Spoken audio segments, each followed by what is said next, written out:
go, boy!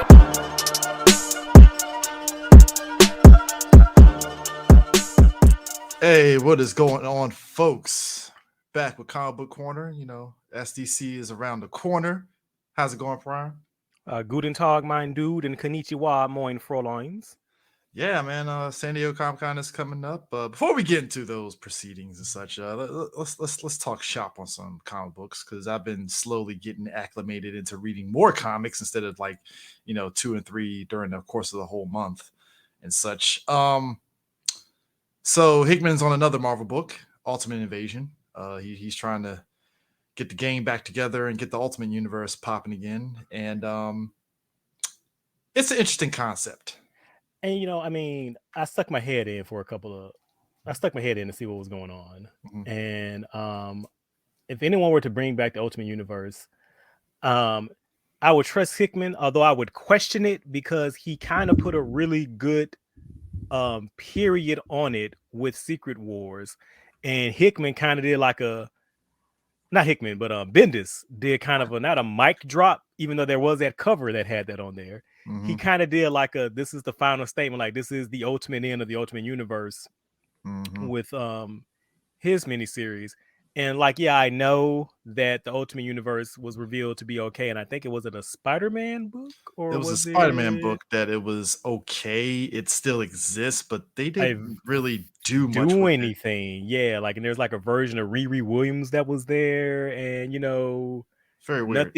Nothing never dies. And also, to be fair, there's a version out there that still exists of the launch New 52, so it is what it is. Yeah.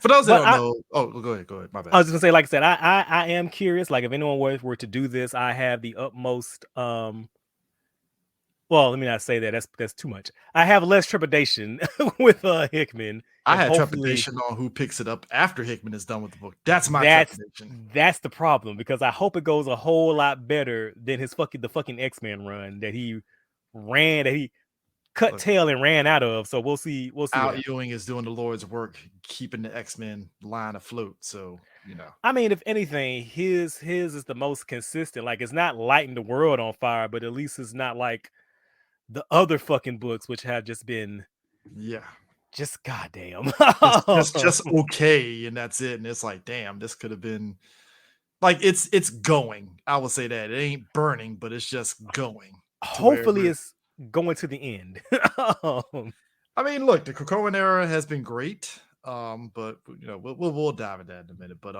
so for those that don't know, that aren't familiar with the Ultimate Universe, the Ultimate Universe was basically Bendis's way of hey, if you really feel the 616 stuff, it's a lot of material that you feel that you have to sift through to catch up. Hey, we're going to make a brand new Marvel Universe, the Ultimate Universe, that is going to be more streamlined and kind of basically take its cues of the real world. I guess you could say it was kind of with a grounded sort of universe in a way, I guess.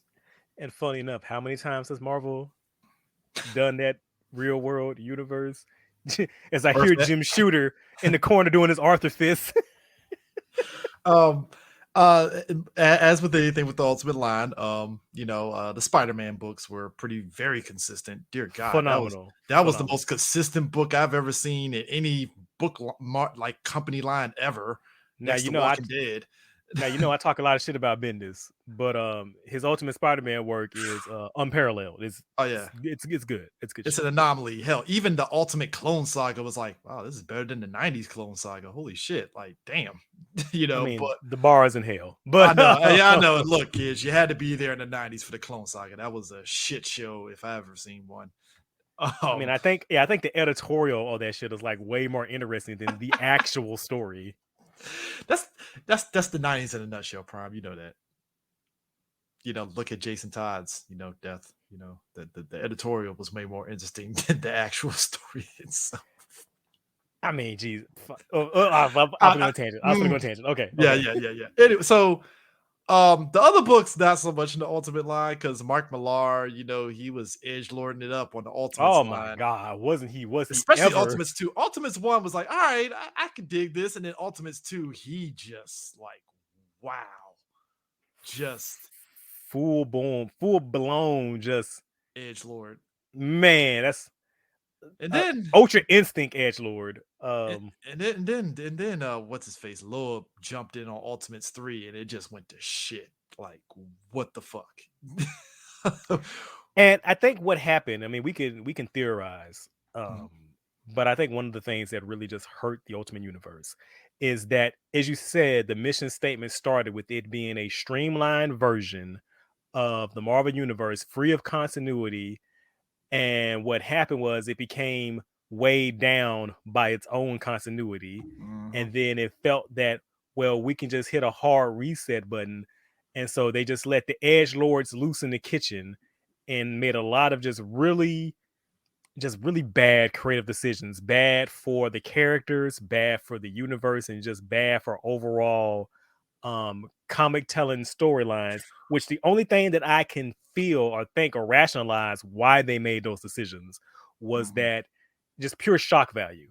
Oh yeah, Um it was hella shock value. I mean, Black Panther was an afterthought in Ultimates 3. Like his backstory was just like, did y'all just rush this storyline? Like, all and I right. mean, and a lot of the shit was like, let's just be different to be for the sake of different. Like, I think I hate this phrase a whole lot, but I feel like a lot of it was just subverting expectations just for the sake of subverting expectations. Um, Logic and story consistency be damned. Uh, Ultimatum is the biggest example of that because let me tell you something. Ultimatum was a shit show, but I, the books after Ultimatum, it look, I got the trades of those. It is a very confusing mess, right? So one storyline was okay, so Ultimate Daredevil exists, right? He got killed during Ultimatum, and Whistler trained a younger Daredevil that was wearing the yellow, yeah, the yellow, was it yellow and red suit, who and they also ended. Oh, go ahead. I was Yeah, say and who then also got yeah. yeah, and then they intertwined that with a storyline with Blade and vampires, and this new Daredevil got turned to a vampire and then got killed at the end. And I'm like, well, what the fuck was the point of bringing this new Daredevil to the fold then? Like it was just weird decisions like that. They had a good premise with the idea of the X-Men, with like Wolverine being kind of like the first mutant, and you find out that mutants were man-made. And I'm like, okay, that's an interesting premise, and they did nothing with that. Or also, and I will be forever shit mad about this, or how they kind of alluded to Storm being Captain America. Like I'm still mad about that shit.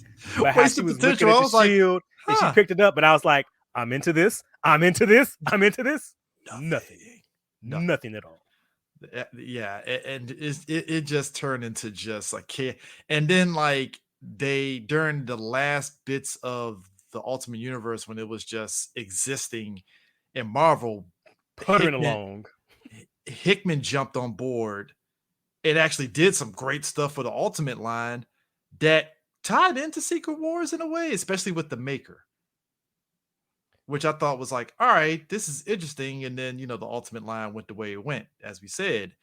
So, and then also too, Miles and some of the younger heroes, they end up forming the new version of the Ultimates, which was an interesting concept. I think it was Miles, Uh, Clone Gwen Stacy, Cloak and Dagger. no, I wasn't going to say it was Jessica Drew, Yeah, Jessica Drew, Cloak and Cloak and Dagger, Dagger. What's the chick with the bomb powers? Bombshell. Was it Bombshell? It was Bombshell. Yeah, she was Yeah, having a crush Bombshell. on when Yeah, she was the one that Bombshell. had a crush on Miles. Yeah, Bombshell. Okay, okay. And wasn't Kitty Pryde, wasn't there a Yeah, mutant? Kitty Pryde. Yeah, Kitty Pryde was in that group. Yeah, Kitty Pryde and Fires. Was it Johnny? Yeah, they were Mm. part of it because they were trying to do the whole Spider-Man and his amazing friends thing early in the Ultimate Spider-Man book at one point. And I You know, mean that book, it wasn't bad. yeah. Uh it just I think it also suffered from a lack of identity and direction. Um because after this, like, they're supposed to be the Ultimates, but like it didn't really feel like it honestly felt more like a Teen Titans book than an Avengers book, you know what I mean? Teen Titans by Uh, way of Marvel, basically. That's really what it was. Basically what it felt like. Not that that can't exist, but like it can Yeah. exist in a better Better um circumstances. further exactly.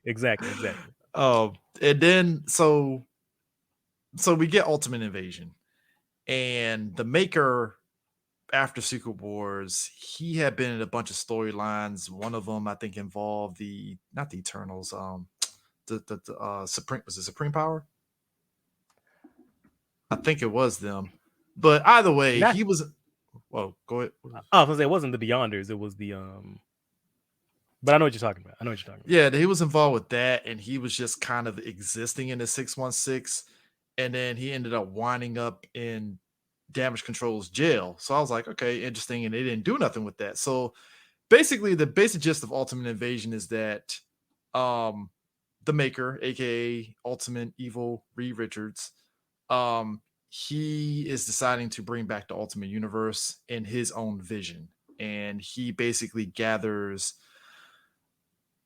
different elements from different parts of the Marvel universe. You know, he gets a piece of the Krakoan Gate. He gets some Terrigen Mist for the Terrigen Bomb. Um, what else did he get? Some He Stark got Tech, I something from believe. something from Iron Man because it Oh, was his ultimate Wakandan fuck Vibranium. you. Yeah, for Wakandan Vibranium, which I'm like, damn, he managed to get out, but you find out that he has portals he can kind of, dip in and dip out and stuff. So it basically results in the Illuminati coming together again and stuff, which the gang's back and stuff. And basically, it's essentially the maker is bringing back the Ultimate Universe, but he's doing it his way. And by the end of it, spoilers, he ends up basically taking the spider away from not biting Peter Parker in the Ultimate Universe. So there's no Spider-Man. So I'm interested. I want to see Curious what what this means, because he tried to bring Miles. He also tried to recruit Miles into there, and Miles is like, "No, I'm actually Kick fine rocks. here." But I mean, because if Miles goes back to the Ultimate Universe, he loses both his parents. Mm. So it's like, "Nah, I'm staying here. I got both my parents." What you talk? No, I don't want that. Hell no.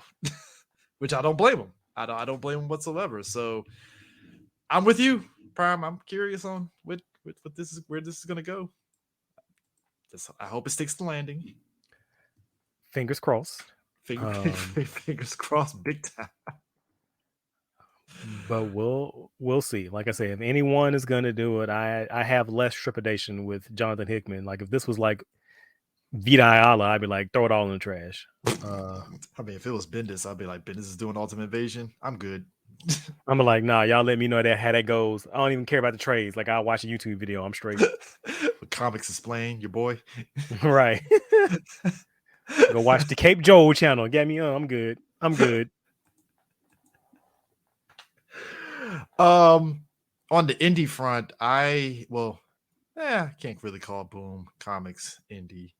The Radiant universe. I've actually been reading those books, and yeah, I'm gonna double down on this. I feel this was the best thing for Cal Higgins, easily. Yeah, because he actually gives a shit. Yeah, look, we said, much as we are very harsh on Cal Higgins when he did Power Rangers. I think you were the one that said he needs to write his own hero Mm-hmm. stuff, straight up. Yep. And because And it's something that he cares about, something he's passionate about, something that he's knowledgeable about, and actually has some skin in the game. And look, lo and behold, he as has most a things, I'm right. fully functioning universe that actually works and has me captivated. I'm like, well, goddamn, you got me. I'm in. So I've been reading those books. I dig it. I think you folks, if you have a love for anything Power Ranger related, adjacent or whatever, you would like the Radiant Black. I think was it I forgot, was it Radiant Red? Yeah, I think it's Radiant Red, and the other kind of universe tie-in books and stuff. I haven't read, I think, this new event from the universe yet, because I'm still like catching up with it, but it's actually really good. All the characters they get, they have their own books, they have their own origins and everything, which I think is pretty great. But he does the origins in a way where it's like he makes you feel as though you're already familiar with those characters during the process. Hmm. So I'm like, all right, this is actually pretty good. This is good stuff. So I'm actually digging that, and I actually read the first issue of Eve Ewing's Black Panther book in Congrats, Eve. You have steered the book back into the right direction that it needs to be finally. After Ridley's run with the book. That's Yeah, nice. yeah. He's not ruling Wakanda, but basically T'Challa's in a kind of like he's in a mode where he's actually getting back to being King Dingaling that he's always been, like that dude. So I'm like, all right, I'm digging what I see from the first issue so far. So we'll see how this book progresses. You know, so definitely a lot of Ta-Nehisi Coates isms in the first issue, which I mean, both of them know each other, and she's a fan of him, so that kind of makes sense with the writing. So like, all right, so we'll see how that goes. But that's off rip that I've been reading so far. Also been kind of reading some Blue Beetle trade paperbacks because you know the movie and stuff. Oh, I would definitely recommend. Was it the DC Rebirth, or was him and him and Ted, where Yeah, it's kind of like that's what I'm reading Batman right now. Beyond? Yes, The yes. rebirth, yeah, the rebirth is actually really good. That was that. I ain't gonna say I ever had. I never had. I can't say I would ever have any trepidations on Blue Beetle because it's like, well, it's Blue fucking Beetle. Like I like the Ted Cord iteration big time more than anything else. But I was like, can't really go wrong from what I'm reading so far with Blue Beetle and this rebirth. So No, either yeah. That's what I like. How you can either have like Ted as basically kind of like a high tech Phantom, or you can have powered armor Jamie, whatever you want to do. yeah, yeah. So what have you been reading, Prime? I mean, you know, I know you're kind of out the game. Marvel and DC, or is it just Marvel only? Well, just weekly new comics, man. I'm kind of just reading like back issues, and I'm sticking to my manga, my manhwa. Um, Well, you but I know, am stick. manga's all the same. So what manga have you been reading? All right, so I have been reading Spy Family. I kind of like the arc where they're in now, where I think somebody's identity is about to be exposed, but I'll have to wait and see. I don't want to spoil anybody who's just watching the anime. I'm also reading the Ichinose's family's Deadly Mhm. Sins. So this is a story about a family who gets into a car accident and they all get amnesia, and they're trying to figure out. Well, the main character is trying to figure out what happened and why does the family have amnesia. Mhm. And when I can tell you that you can't predict what's going to happen in this series, you can't like just go along for the ride. Just like let let let them cook, because there's a lot of interesting revelations so far, and it's only like 9 or 10 chapters so far in, and it feels like we're on volume 20. That's like how dense these chapters are, because a lot is going on. Um, How much of a difference from Spy X Family the manga is from the anime? Because I'm watching the anime, so I don't. If there, is there any bit of a stark difference, or is it kind of pretty much the same? well, the first season of the anime, they kind of did a couple of original plot lines and a few original threads and scenes. Okay. Um, it's for one, like I say, except for a couple of things that they drop in the middle. That's kind of like, what the fuck? Where'd that come from? Okay. But the second season so far is pretty much one for one, because they went to just following the manga, because a lot of the manga isn't really it's not really story arc based, it's more like event based. And so when Okay. the anime picked up that trend of having like one episode be like kind of two stories, that's Mhm. kind of how the manga is a little bit. So once it started doing that, it started being following a little more faithfully. And it's fine. It's fine. It's not that wildly different. It's not like Okay, fucking Full Metal Alchemist where it goes off on its own, you bro. know, thing. It's fine. I'm glad Brotherhood exists. That's I like even me not knowing anything about the manga. It's just you know when you're on message boards back in the day, I remember folks like, "Yo, what is this ending?" and da da da da. And then some people liked the ending because it was new and different. Which all right, cool, but it was just like, man, this is a depressing ass ending. And somebody was like, "Yeah, the manga ending really isn't depressing at all, actually." And I'm like, Yeah, I just want to say it's not like what they did with fucking The Promised Neverland, and I'm gonna die mad about that shit. from what I read on that, I was like, you know what? Now I understand why Prime were pissed off. I I mean, I am. I'm mad. So it's not that bad. So it's pretty good. It's very pretty good. Okay. What else am I reading? Like I'm obviously reading the JoJo Lands. Okay. Obviously reading. Oh yeah, clearly. I'm still a little disappointed that the outrage that we thought was gonna happen didn't happen. I'm like, did we miss something there? There was no outrage for that ending. Huh, interesting. We'll find out because motherfuckers don't read. I'm also kind of really disappointed because I'm reading Kaiju. Oh man, we're gonna get into that whole reading thing, prop, because oh my god. Motherfuckers do not. Continue, sir. They do Continue, not. sir. They do Continue. not. I'm also reading Kaiju number 8. What is Kaiju number 8? It is a manga that asks the question, "What if Godzilla was Ultraman?" Wait a minute, sir. You can't just tell me that. How did I not know about this? Oh, that shit is Kino. It's peak. You had Well, me. What if Godzilla was Ultraman? Well, goddamn, I need to read this. well, I mean, right now we're kind of it's kind of in that shonen battle anime slump where we're in the middle of a bunch of different fights, and I'm just kind of like, Okay. can we get back to what the manga was when it started? Because I kind of was enjoying that when it was Oh, like so a they kind of trippy. deviated from the mission statement.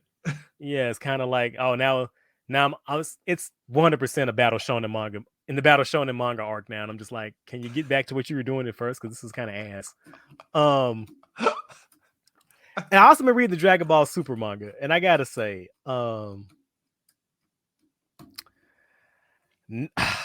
I have very very complicated emotions. So I feel like, How ridiculous are we get? Because last I remember seeing is Vegeta new form gets stomped out by Goat Man, and I'm like, the fuck is going on right now? well, I like the moral. I like the moral arc. I just didn't like how the moral arc ended, and then immediately following that, we get the granola arc, which is just. So yeah, you ever read like Dragon Ball fanfics on like news groups, and it's like, I'm gonna Back in the day, introduce. Prime, I read the Dragon. Was it Dragon Ball? It was Dragon Ball something, and it was like the most fan written thing ever. It was like, Right. okay, So those were better. Those were more consistent. damn, Just like, damn. and you're probably going, well, why are you reading Dragon Ball Z for the story? I'm like, I'm not. I mean, I would love to read it for if the action scenes were also pretty good. They were just so very disappointing. But I do like that they're now doing the superhero arc. So they're doing an adaptation of the movie, and it starts off with this really, well, I like it. This really prologue segments kind of where it's Trunks and Goten going to high school, and Mhm. they're trying to be superheroes, so they have more of a they're more involved in the plot.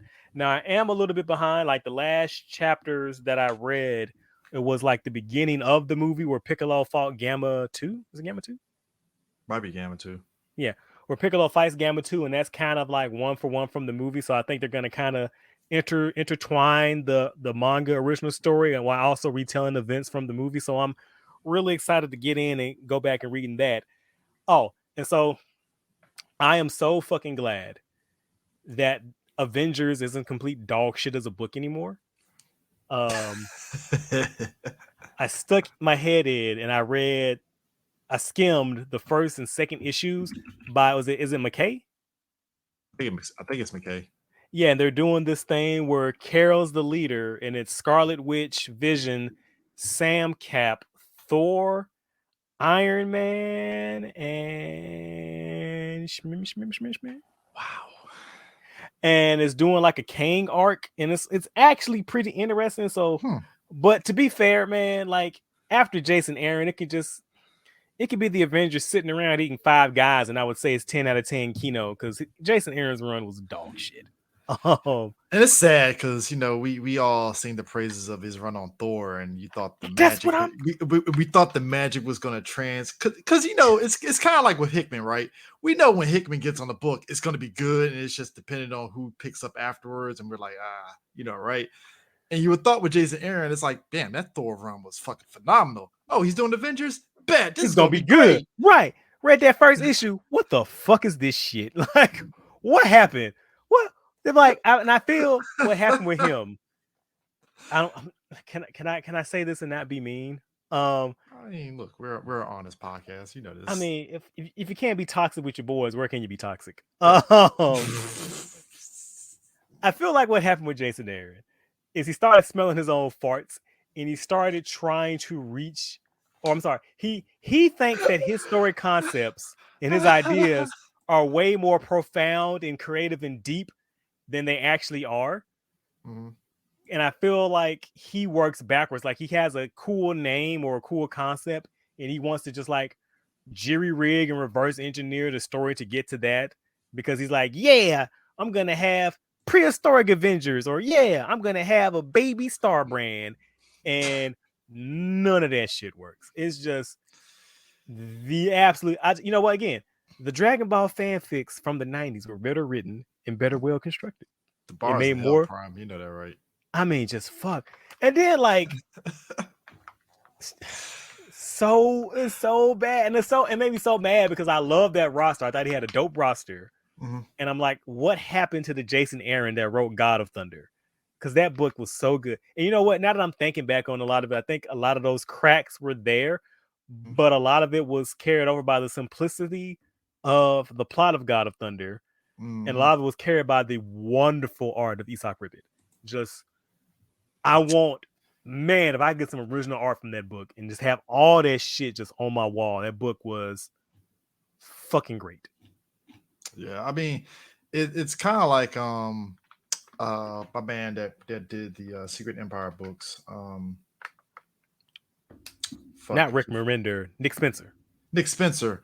Um, his Spider-Man book was actually pretty good, His and I was Spider-Man book was great. Like, yeah. So like it was like what he did on Captain America. They was like, hey, we need you to do Spider-Man. All right, cool. And it's like that shit that he did with Captain America and Sam Wilson, all that shit. When he got to Spider-Man, it's like he just picked up where he left off. It's like, all right, bet I'm on Spider-Man. Let's go. right. Just kept going. And even with, and I feel I have nothing to back this up, nothing to prove it, but Mhm. I feel a lot of his run was hampered by editorial editing. Oh Because yeah, it was hella editorial. I feel like it's obvious when you read the book. Like he was kind of going in one direction, then he couldn't go in that direction because I'm sure that editorial told him, no, you can't do that. And so you can see in real time the story rejiggering itself to try to go in a better This way. this shit. Coulson linking up with Mephisto. Yeah. Yeah. Yeah. Mm. Yeah. I know what I'm gonna do. I'm gonna do the Squadron Supreme and have it be obvious that it's the Justice League. Who go fuck yourself, Jason. Fuck Dude, off. the Squads of Supreme. And then what kills me is that shit went nowhere. It had no point. Like it's That's the just thing. like It's like my thing is this. The beauty of Squads of Supreme was knowing they were Justice League anagrams, but Marvel never like leaned into it and it was fine. It was just that inside joke kind of thing, right? And right. Aaron leaned too hard into, see, guys, they're Justice League anagrams. I'm like, we know, Jason. Like, We know we've known we've this for been here. years. Like what are you doing? We've made jokes and all that. Like, okay, It's just like why? And I think and then like the shit that would be cool, like the vampire nation in Russia, where'd that go? What happened with that shit? because you know we need Blade to do something with that because he's the only one that can Right. handle And then the vampires. whole time Blade is on the team, like, are y'all gonna hit with those vampires? Nah, Nah, nigga. nah. What about you, Like, Spitfire? Nah. nah. But we gotta they have a fucking they're getting sovereignty over. Are we gonna do something about that? No? Oh, okay. That's cool. Thanks, guys. Yeah. Which I feel bad for Blade in a Marvel U because it sucks that God. I feel Blade is just stuck in this. He's just a vampire guy. And I'm like, but he can do more than just fight vampires. You know that, Marvel. You know that, right? Like, Well, I mean, like, I've always said I wish Marvel would treat their mystical shit like DC, and I wish that DC would treat their cosmic shit like Marvel. You know what I mean? yeah, it's kind of like that. Yeah, that's why infighting between Marvel and DC is stupid because it's like both sides got dumb shit that they can improve on. Just So what are we fuck, doing? man. Because it's like, can you imagine if Blade got the same treatment like Justice League Dark? That'd be dope as Man, shit. That'd be dope as I shit. would kill for a Blade-esque John Constantine like Vertigo book. Thank you. Right? Because Blade can literally be that guy in Marvel, and I'd be like, all right, cool. That'd be dope. Let's Great. go. Let him fight monsters and demons and shit. Come on, man. get him and Machine Man, and Werewolf by Night, and Grab the grab man thing Alyssa Bloodstone. done. Toss in Morbius for Redemption arc. Let's give me some Midnight Suns in this bitch. Look, Midnight Suns literally could be the Justice League Dark of Marvel, and yeah, it's like it's an afterthought because Marvel maybe because they don't have maybe I can't say they can't find the right writer. I think they can find the writer. It's just a I just case think a of lot of the priorities are in like the wrong place. it's like, okay, we gotta push the Avengers, and I'm like, that's cool, but you got this mystical I, book over. I, And I the was just shitty gonna part, say, I feel like a lot of it is we got to push the characters that got a movie and a TV show. and that's why I feel we're not gonna get no big push on this until I thought after the Werewolf by Night shit, it was gonna pick up because that Werewolf by Night, meaning that side note, I know a lot of people wondering, hey, you guys gonna do recaps? That's actually gonna start up because I've been watching Secret Invasion, which I'll get into, but that's gonna probably be the start of me coming back into doing recaps and stuff, especially with the CW, which we'll also talk about. But after that Werewolf by Night special, I was like, okay, well, maybe in the comics, Marvel will actually push that. And other than like a Werewolf by Night Man thing mini that they did, nothing. Right. And it's like they're so selective about their synergy, you know what I mean? Yeah. Like it's It so could be. I wish it was Phase 1 synergy. That was like right, great. like they had right. Like can we get back to that level of energy? Like if you're gonna do it with your whole motherfucking chest. You know what I mean? Look, there was some times where I was like, I don't know, but I was like, the synergy was like 100% kicking across the board. So I was like, all right, cool. Gone. Maybe because it's leadership at Marvel. That could be it. I think we're in that situation. I think I said a couple of episodes ago where it feels like the inmates are running the asylum, so that could be it. Because they Which did mean fire a bunch of editors, man. well, with the exception of our white Japanese man. So, Thick boy in charge, he ain't doing shit. Konnichiwa, sir. So Disney. Right, Hassan. I'm sorry. I will forever roast that dude. That is the funniest story. I'm going to forever roast his ass and he gave that chick a job who called him racist. Like, what the fuck? She was on Twitter. And she shamed him into a job, as you should. Dog walking that man. And then So she you know gets what? the job. And what did she do? Dog shit writing. So come on, man. It's like if you're gonna dog pound the guy and get the job, you gotta fucking put your best foot forward. Like maybe she was, but it's like, come on, like I'm gonna say the best writing I saw out of her was when she was roasting that man on Twitter when she got a book. Or like, where'd that energy go? Where'd that energy go? You didn't match me bar for bar, baby. What happened? I was like, Where'd that damn, person man. go? If that was the case, prime, me and both of us could have got a damn writing job in Marvel. If that was all we had to do, I was like, I fuck. was gonna say shit. I'm surprised we haven't gotten a writing job on Power Rangers. That's all it takes, goddammit. Well, we just need a fat Japanese white guy to, be at Boom Studios. Maybe we should send Thick Boy in charge some takeout sushi. Maybe that'll get us on the radar.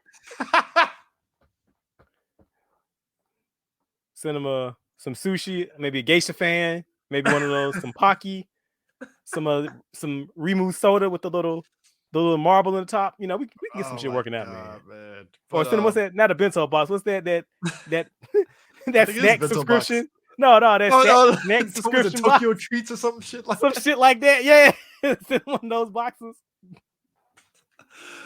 But yeah, going back to what you were saying with the Dragon Ball thing, yeah, I look, man, that does not bode well for Dragon Ball at all. I mean, damn.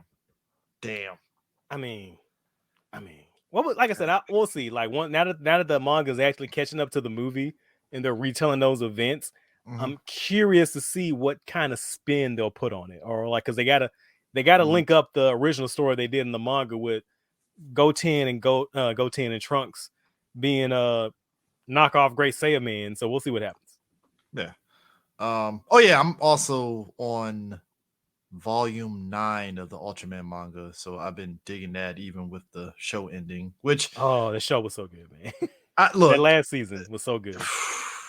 I was shocked, and I was sad that this was the last season because obviously the show didn't catch up to the manga, so they had their own special ending. But it's like this manga is actually really fucking good. Yeah, I need to catch up. I think I'm on volume 6. Oh, so you're not that far. I mean, you see. Yeah, I need to go. What's on my chugging along pretty well. Yeah. Yeah, because I got up to 12 at this point. So, But the manga is really good. oh That's why I yeah, was so mad at season 2. Like season 2, the anime just dropped the ball. it was like fan service. Here's all your Ultraman. I'm like, I mean, You damn. know, in the I manga, mean, that's you cool, but I wanted had a more lot. story. You set them up, and they had like stories and shit. Like you just what the fuck? Yeah, that's Netflix. Are You we know gonna what, talk about Netflix? Hold on, we're gonna talk about Netflix's money laundering scheme. bro. Well, Mount Stream, so that One You Piece ain't trailer. wrong. You ain't wrong. So, so like I feel there's no way. There is no way they are not laundering money. Like, did you see that One Piece trailer? There is no way that shit is serious. There's no way. I just shrugged at it. It's like I didn't hate it. It was just like No, like I said, I didn't hate it. I just it's feel a like thing. look at how it's made. Like, no one who's behind this thought this was gonna be like y'all are washing money for some organization. Like, I'm gonna put the Stan Lee CR episode on Cowboy Bebop to know our thoughts on where One Piece could possibly head to when we and do I'm the just, review of that. man, bro. I would not be surprised if we check the Netflix book and we see some connection to the Kremlin, because y'all got to be laundering money from somebody. You know what, Goddamn. Prime? You know what, Prime? This is good. This is a good transition. WB is in dire straits right now with their new leadership, Zaslav, because my man is selling shit off to Netflix for $500 million. What's that? What's that fucking Thanos meme? You couldn't live with your own failure. And it's his fault because he came in with the fire hose and was like, why are you It starting and even fires and before, then putting them out? This is dude, your fault. it's WB leadership during this tenure post Zack Snyder's Justice League, the first round, the Whedon Justice League, I would say. It has been a series of just stop and go, stop and go, stop and go. Because Aquaman made $1 billion, right? And they And act like everybody they was like, "Oh man, WB is back!" And I was like, "Well, shit. Hey, it made $1 billion. I didn't see that fucking shit coming. All right, well, maybe they got something, you know." And then Wonder Woman 84 happened, and and then it's like they did not know what, like, whenever they gained ground, they lost like 2 steps in the process afterwards. Like, Harley Quinn did okay in the box office. You know, it didn't light anything ablaze. It just did okay. it Um, it it existed.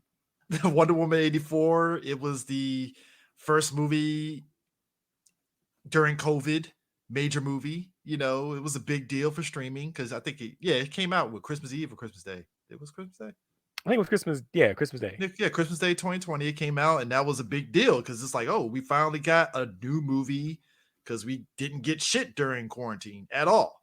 So this was a big deal, and the hope was that a lot of those movies that came on same date and date as streaming, a lot of creatives and talent were getting paid up front. So this was like, all right, this is something new. And then we found out that even with them doing that, they lost a shit ton of money in the process. Right. Which no one could have predicted COVID, because I don't know. It's kind of hard to, because no one knew how to navigate, because it's an unprecedented situation. Uh Yeah. And then yeah. you do a Batgirl movie that was pretty much good to go. And then you said, nah, tax write off. And I'm like, But why? from the business aspect of it, I guess, but like that movie was good to go. Like, so why would you, and it's like a tax write, like the taxes, like it could not be that much, right? But then Like you I go, don't, but then you went through with this Flash movie, and it's looking to bomb, like and I and like badly bomb. it's so crazy because it feels like they should have did the same thing with the Flash movie, just like, you know what, screw it, let's just start from scratch. But I felt like maybe they felt like they put so much good money Obligation. after bad, like they were just the sunk cost fallacy, and that's what I mean, got us here. They thought Michael Keaton Batman was going to be the thing, and it was kind of interesting because leading up to the movie, I went to a free screening, early screening for it, and before I went to that, a lot of other people weeks before that, months before that, saw the movie and they were like, "Oh man, Keaton's Batman." I'm like, "Cool, but what about the Flash in the movie? How's he?" Everybody kept talking about Keaton's Batman, and I was like, that doesn't bode well if No, you're it talking does about not. Batman then In a Flash movie. Flash. But And I like shut my mouth because I didn't want to be a hater. I was like, you know what? I'll be fair to the movie. Maybe I'm wrong. Fuck, I could be right wrong. I want to now, be wrong. I can't say much because I haven't seen the movie yet. I'm going. This All right, weekend, all not right, this all right. weekend. Yeah, next weekend. Next week. I'm going next weekend. All right. So I can't say to the movie, but like I do feel some type of way because I really wish a Flash movie was about the fucking Flash. Like There's semblance of it in the movie. It's what a just, novel fucking concept. yeah, Like a Flash movie using Flash characters, and I feel like they were just banking on this movie doing a fucking Flashpoint and resetting their universe. When I feel like, you know, that thing that DC Comics is one of the things they're famous for in no. comics is a fucking multiverse. Like you don't have to air quote just reset your universe. I mean, you can just put your fucking movies out, like just like you did with the Batman, just like you did with the Joker, just like you're doing on your fucking TV shows. I think we reached a point where people can reconcile that a multiverse exists Yeah, and you can have multiple versions of characters coexisting at the same time. And matter of I fact, mean, I think people would like that because they would want to see those multiple versions of the characters fucking team up. for better or worse, I mean, even though I felt the show was mid as hell, like, what if basically gave you that idea, right? Right. With Well, that whole and like I said, I feel multiversal like, team up thing and stuff. It was like, oh, that's an interesting concept. Cool, but again, like I said, that's DC's bread and butter though. Like Yeah, that we saw. that's what Look, DC we is saw, known for. bro. Like, We saw it in the Flash TV show. Like the Flash right, TV show, regardless of right what you like, love or hate the show with the ending and stuff. They that fucking show hit you on with multiverse shit in every multiple which way versions of that the you. Flash. Right, right, right. Dude, there's a And it's literal story point in the Arrowverse with Black Canary coming back, and she's from another Earth where she was evil, right, and she had a right. redemption arc. Right, Crisis on Earth X, Crisis on Infinite Earths, even the fucking the shows that are on the streaming service, Titans, Doom Doom Patrol, Patrol. Yeah. they had a crossover, they had a fucking multiverse scene there. Like people are okay. When, as a matter of fact, what was it 2-3 years ago now when y'all talked about the DC fandom, where y'all were like, we're gonna embrace it, embrace the shit, motherfuckers. Hell, Superman is embracing that. I was gonna Superman say and Lois. they embraced that shit to shake off the Arrowverse like a bad fucking cold. Hey, you know what, Prime? Self-preservation, because he's getting another Right. season. So They're like, I let's feel him. I feel him. I understand. but At first I was but disappointed, but I feel him. I get it. I but totally understand. I feel a way about this shit because at what cost? The fucking We lost bloodbath. Diggle. We lost Diggle. And We a lost possible Diggle. green. I'm like, No, not just we lost Diggle. We've lost Steel. We lost Natalie. We lost Lana. We lost her family. We lost the chick that worked the newspaper. We lost General Lane. Like, so you renew the show, but then want you cut cheaper. you cut all the aspects of the show that we liked. We like the characters interacting with each other. Like, We're what are getting y'all doing? Superman. We're getting Smallville, Superman and Lois edition. That's what we're getting. And I feel like that's the reason the show was set in Smallville because it could be, lower production costs on the fucking sets.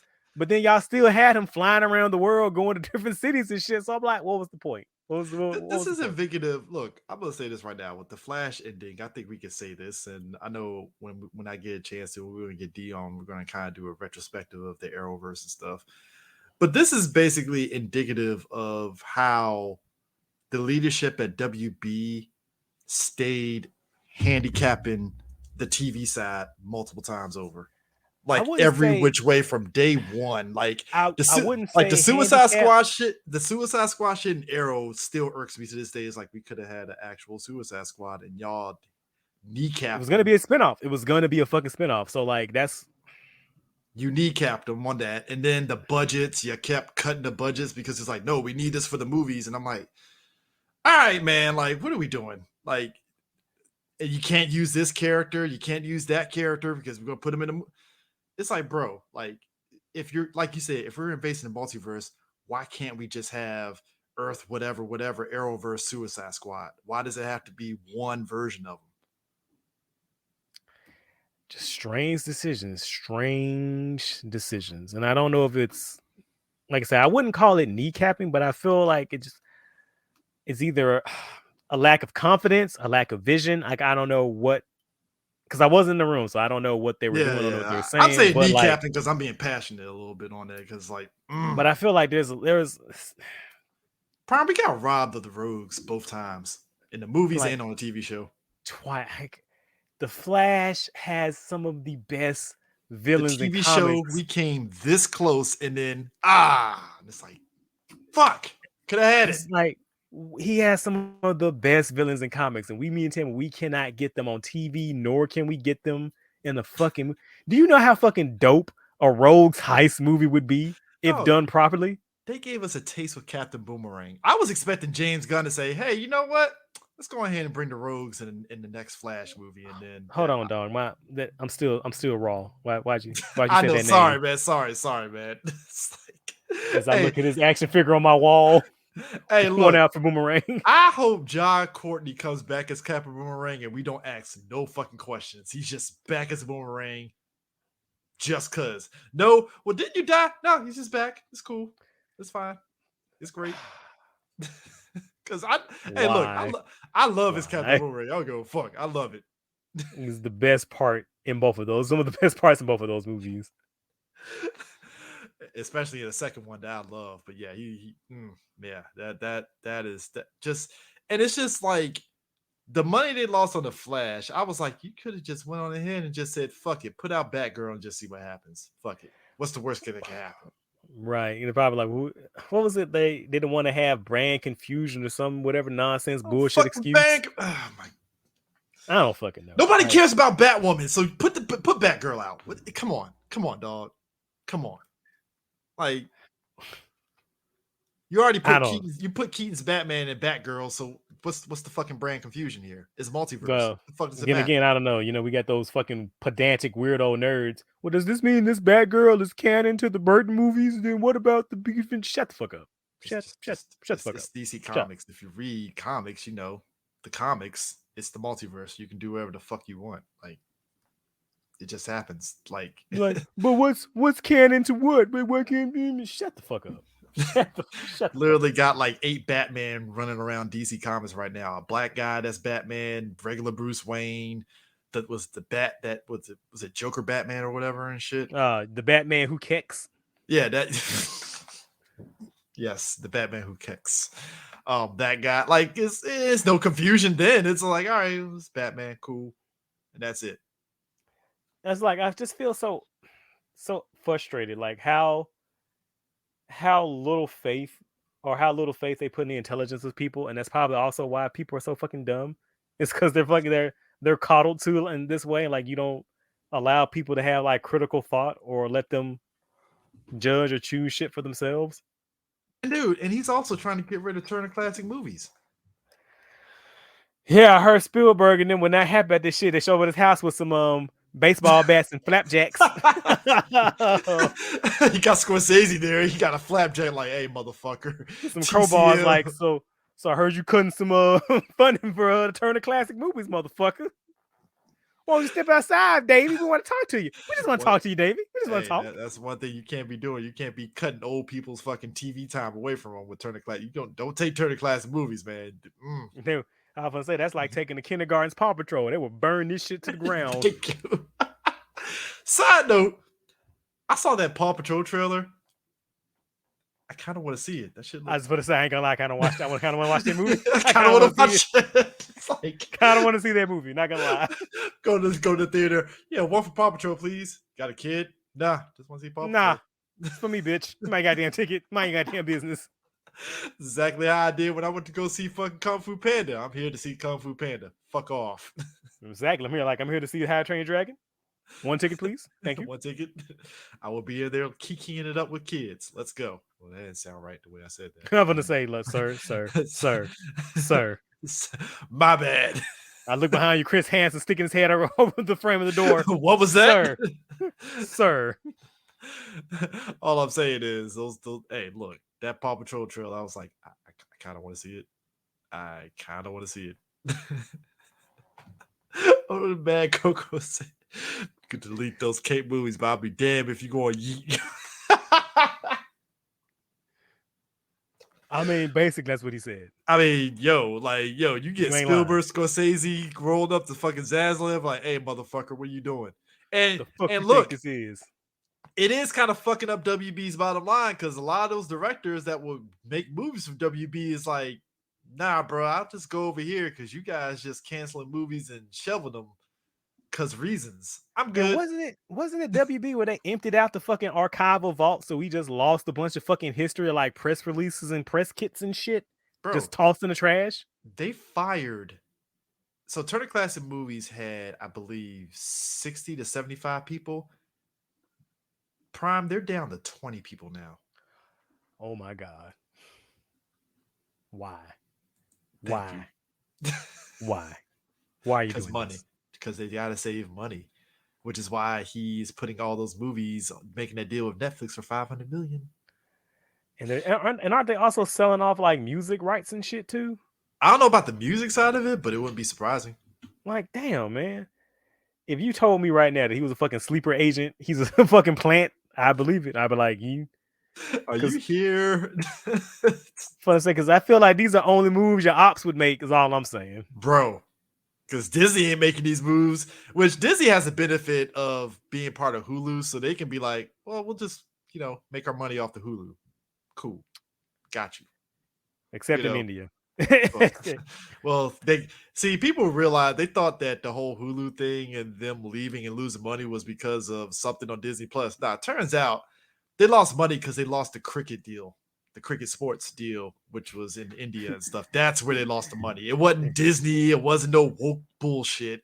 It. And India says, "Suck my dick," like cancel the mouse. I was really feeling some way. People was like, "See, go woke, go broke," and I'm like, guys, it wasn't because of them going woke. It was because of an overseas sports deal. Like, hate to tell you guys, like, your narrative does not compute, but I mean, what's that? What's their quote? The very powerful and the very stupid have two things in common. They don't alter their views to fit the facts. They alter the facts to fit their views. I'm at a point, Prime, where I got irked seeing these fucking dorks. Yes, dorks. Yeah, These dweebs. these dweebs. Hey, pot calling the kettle black here. I mean, yeah, that's what it is. Still on their Kathleen Kennedy must go tour, and I'm like, why? Well, because of Indiana Jones. I'm like, did you see the movie? No. Well, look, there are two people who I'm friends with that are very critical of all movies, whether it's Marvel, DC, just regular movies, period. They saw this new Indiana Jones, and they said it's actually good. And I was like, all right, I'll take your word for it, because I know you guys are critical as fuck. You say it's good, cool. I got you. I have hope, right? But then it's just like she has to go, and I'm like, guys, I would be on your side if you could actually have some critical thought here, and you're not giving me any critical thoughts. So, I mean, personally, I can't stand that motherfucker. But I also acknowledge that because of the money she made the company, she's probably gonna have a fucking statue erected in her honor. So yeah, I mean, look, did I roll my eyes when she kind of, kikied when George Lucas was talking about Star Wars? Yeah, I was like, come on, Kathleen, like, what are we doing here? Like, don't do that, But I mean, do I think she's a terrible dog shit leader? Yeah, I do. I think. hey, look, Again, she makes Zaslav level moves where I feel like, are you the op? Because like I feel like these are only moves ops would well, make. look, her Zaslav moves, honestly, was on those Star Wars movies. The shows, I give her credit that she hired some good people and she stayed the fuck away, and that could be because of what's his face, She what's used to. She what's used to. what's our boy's name, that did the Clone Wars and Rebels, Oh, your boy Filoni? yeah, Filoni. I think it's only because Filoni probably looked at her like, yeah, I'm the captain now. No, sir. Oh, He is her protege. he ain't making Zaslav moves, so I'm like, where's the disconnect? I mean, did we watch the same season of The Mandalorian? What, 3? Yeah. That's pretty bad. It's pretty bad. It has faults, but it's not bad. I mean, it did put this way. It did the thing with the last 2 episodes where I felt it didn't need to rush to the finish line. And maybe I'm a weirdo here, but I feel like the show called The Mandalorian, which started off with Din Djarin, I feel like he should be the main character. Maybe He I'm just is. You know what? old-fashioned that way. Filoni is pulling. See, I don't want to say Jason Aaron because that means he's bad. He's not. I think Filoni is getting caught up in this world that he built with Clone Wars and I was gonna Rebels, say that's his problem. He's and he's lost in trying his to, and own yeah, sauce. that's what it is. He's lost in his own sauce, and sometimes that's not a bad thing, but sometimes that can be a bad thing. And in this instance, Yeah, it's because like I kind of feel like Den was backseated for Bo-Katan. Now, don't get me twisted. Bo-Katan was dope. She is I would dope. do a lot of things for Bo-Katan. Now, don't get so hold on. Let's not get crazy now. Like I would twist myself for fucking Bo-Katan. Like But if you said that this was like if they did if you as said much this is as the I Bo-Katan show, I'd be yeah, like, if you I said believe you. like if you said, okay, we're not gonna do Mandalorian season 3 yet, but we'll give you a Bo-Katan miniseries featuring the Mandalorian. All right, you got me, Dope. right? That makes sense. That makes perfect sense, right? And I think with Mandalorian season 3, it's like, all right, the game's back. And we're back to the Mando. He's trying to get, become back to being Mandalorian. And then they finished that out after what, 4 episodes? And then boom, it became, like you said, the Bo-Katan show featuring Mandalorian and that subplot. And I'm like, okay, I'm fine with this, but like, we got to like switch it back from 50-50 show to 100% Mando. Well, maybe And this we'd is be good. also karma because Din Djarin straight up stole the Boba Fett show. So maybe what goes around comes around. I don't know. I Yeah, don't yeah, fucking yeah. Look. At the end of the day, I hope that he eases up on trying to go too crazy on lore sauce. I mean, hey, look, I'm all for. look. You I clearly got a love lore. You got a storyline here. I get what you're doing. I just hope you get to whatever finish line you're getting to in a good way, and it can make everybody happy. That's all I'm hoping for. I hope so because like I love the Clone Wars and I love Rebels, but like I feel like Filoni he just loves some Ahsoka, man. I don't know what else to say, man. So Crazy part is, you know what's crazy? I think that Ahsoka show is actually going to be pretty good, and it's like, huh. All right, but I also think Ahsoka is also going to it might drown under, like you said, being too caught up on the lore, kind of thing and stuff, especially with the characters. Like, so this is a Rebels reunion, basically, so this is just live action Rebels. Okay. I which was talking about one of my boys, and he said, like, if I was one of the voice actors for those characters, I would feel so insulted. Because you mean to tell me I don't get to finish out my character story? I mean, you brought back Steve Bloom, the voice of what's his face in Mandalorian, and I was like, oh, that was nice. That's a nice little thing. Which it took me a second to pick up on. Oh shit, that's my man from fucking damn Rebels, dope. And I'm like, it took me a minute. I felt so bad because the design looked dope. It just threw me off because I totally fucking forgot like that character does exist in the Star Wars universe And I after will say, Rebels. this is one thing that I do like a little bit about some of the modern Star Wars stuff is that characters seamlessly move from live action to animation, Mhm. and animation to live action. Like they go back and forth between. Like Yeah, I Mina's character in the Boba Fett was in the Bad Batch. yeah, Bad Batch, which look, the Bad Batch is low key fire. That last You know, season, this past it's season, it's not lighting my world on fire, but I think it's a really well done action adventure cartoon. And in 2023, I feel like that's what we need the more of. drama of it was really what got me because and I think that's why as much as I didn't hate Rise of Skywalker, it sucked that the ancillary shows had to like explain the shit for Palpatine What's that? because What's that fucking meme when they said that shit on Twitter and Elijah Wood was like, "No, how would we know that?" because it was like when I watched, okay, so the Bad Batch this past season, they're basically doing a sort of backstory on how Palpatine came to be able to clone himself more or less in Rise of Skywalker, right? And it's like I'm digging that, but it's just like it's making Rise of Skywalker look really, really stupid right now, even more. I mean, Because it's that's like not that hard. I This know, movie man, is but it's like, yo, when I watch fucking what they're doing, terrible. because when you watch Bad Batch this past season, I was like, okay, this is actually really interesting because I had an inkling that was the reason why Palpatine shut down Camino and all that stuff. But to see it in action, it's like, oh, this motherfucker is devious as shit. I see what you're doing. All right, Palpatine, smart. That makes perfect sense. Let him cook. Let him cook. I see the vision. I see the vision. Papa Palps is at it again. It was like, this son of a bitch is maniacal. It's like he thought of every angle of like, Yo, when he came out to the Senate and gave that speech, I was like, man, he played all y'all like fucking fiddles again. he disavowed all the shit that he had ahead. Like, oh, I didn't know about that. What are you talking about? I'm like, that's pure Papa Palps. threw, You threw love his to man, see it. threw his man under the bus. I was like, bro, you should have known after fucking sucking Palpatine's dick that he was gonna do that to you. You know that, right? Like, You love to see it. You love to see Palpatine in his element. You love it. even my man, oh god, I keep forgetting people's names. I'm old now. I'm really old. Darth Maul even picked up on that shit. Like, oh no, I'm not working for that guy. You're gonna throw my ass away. That's not happening.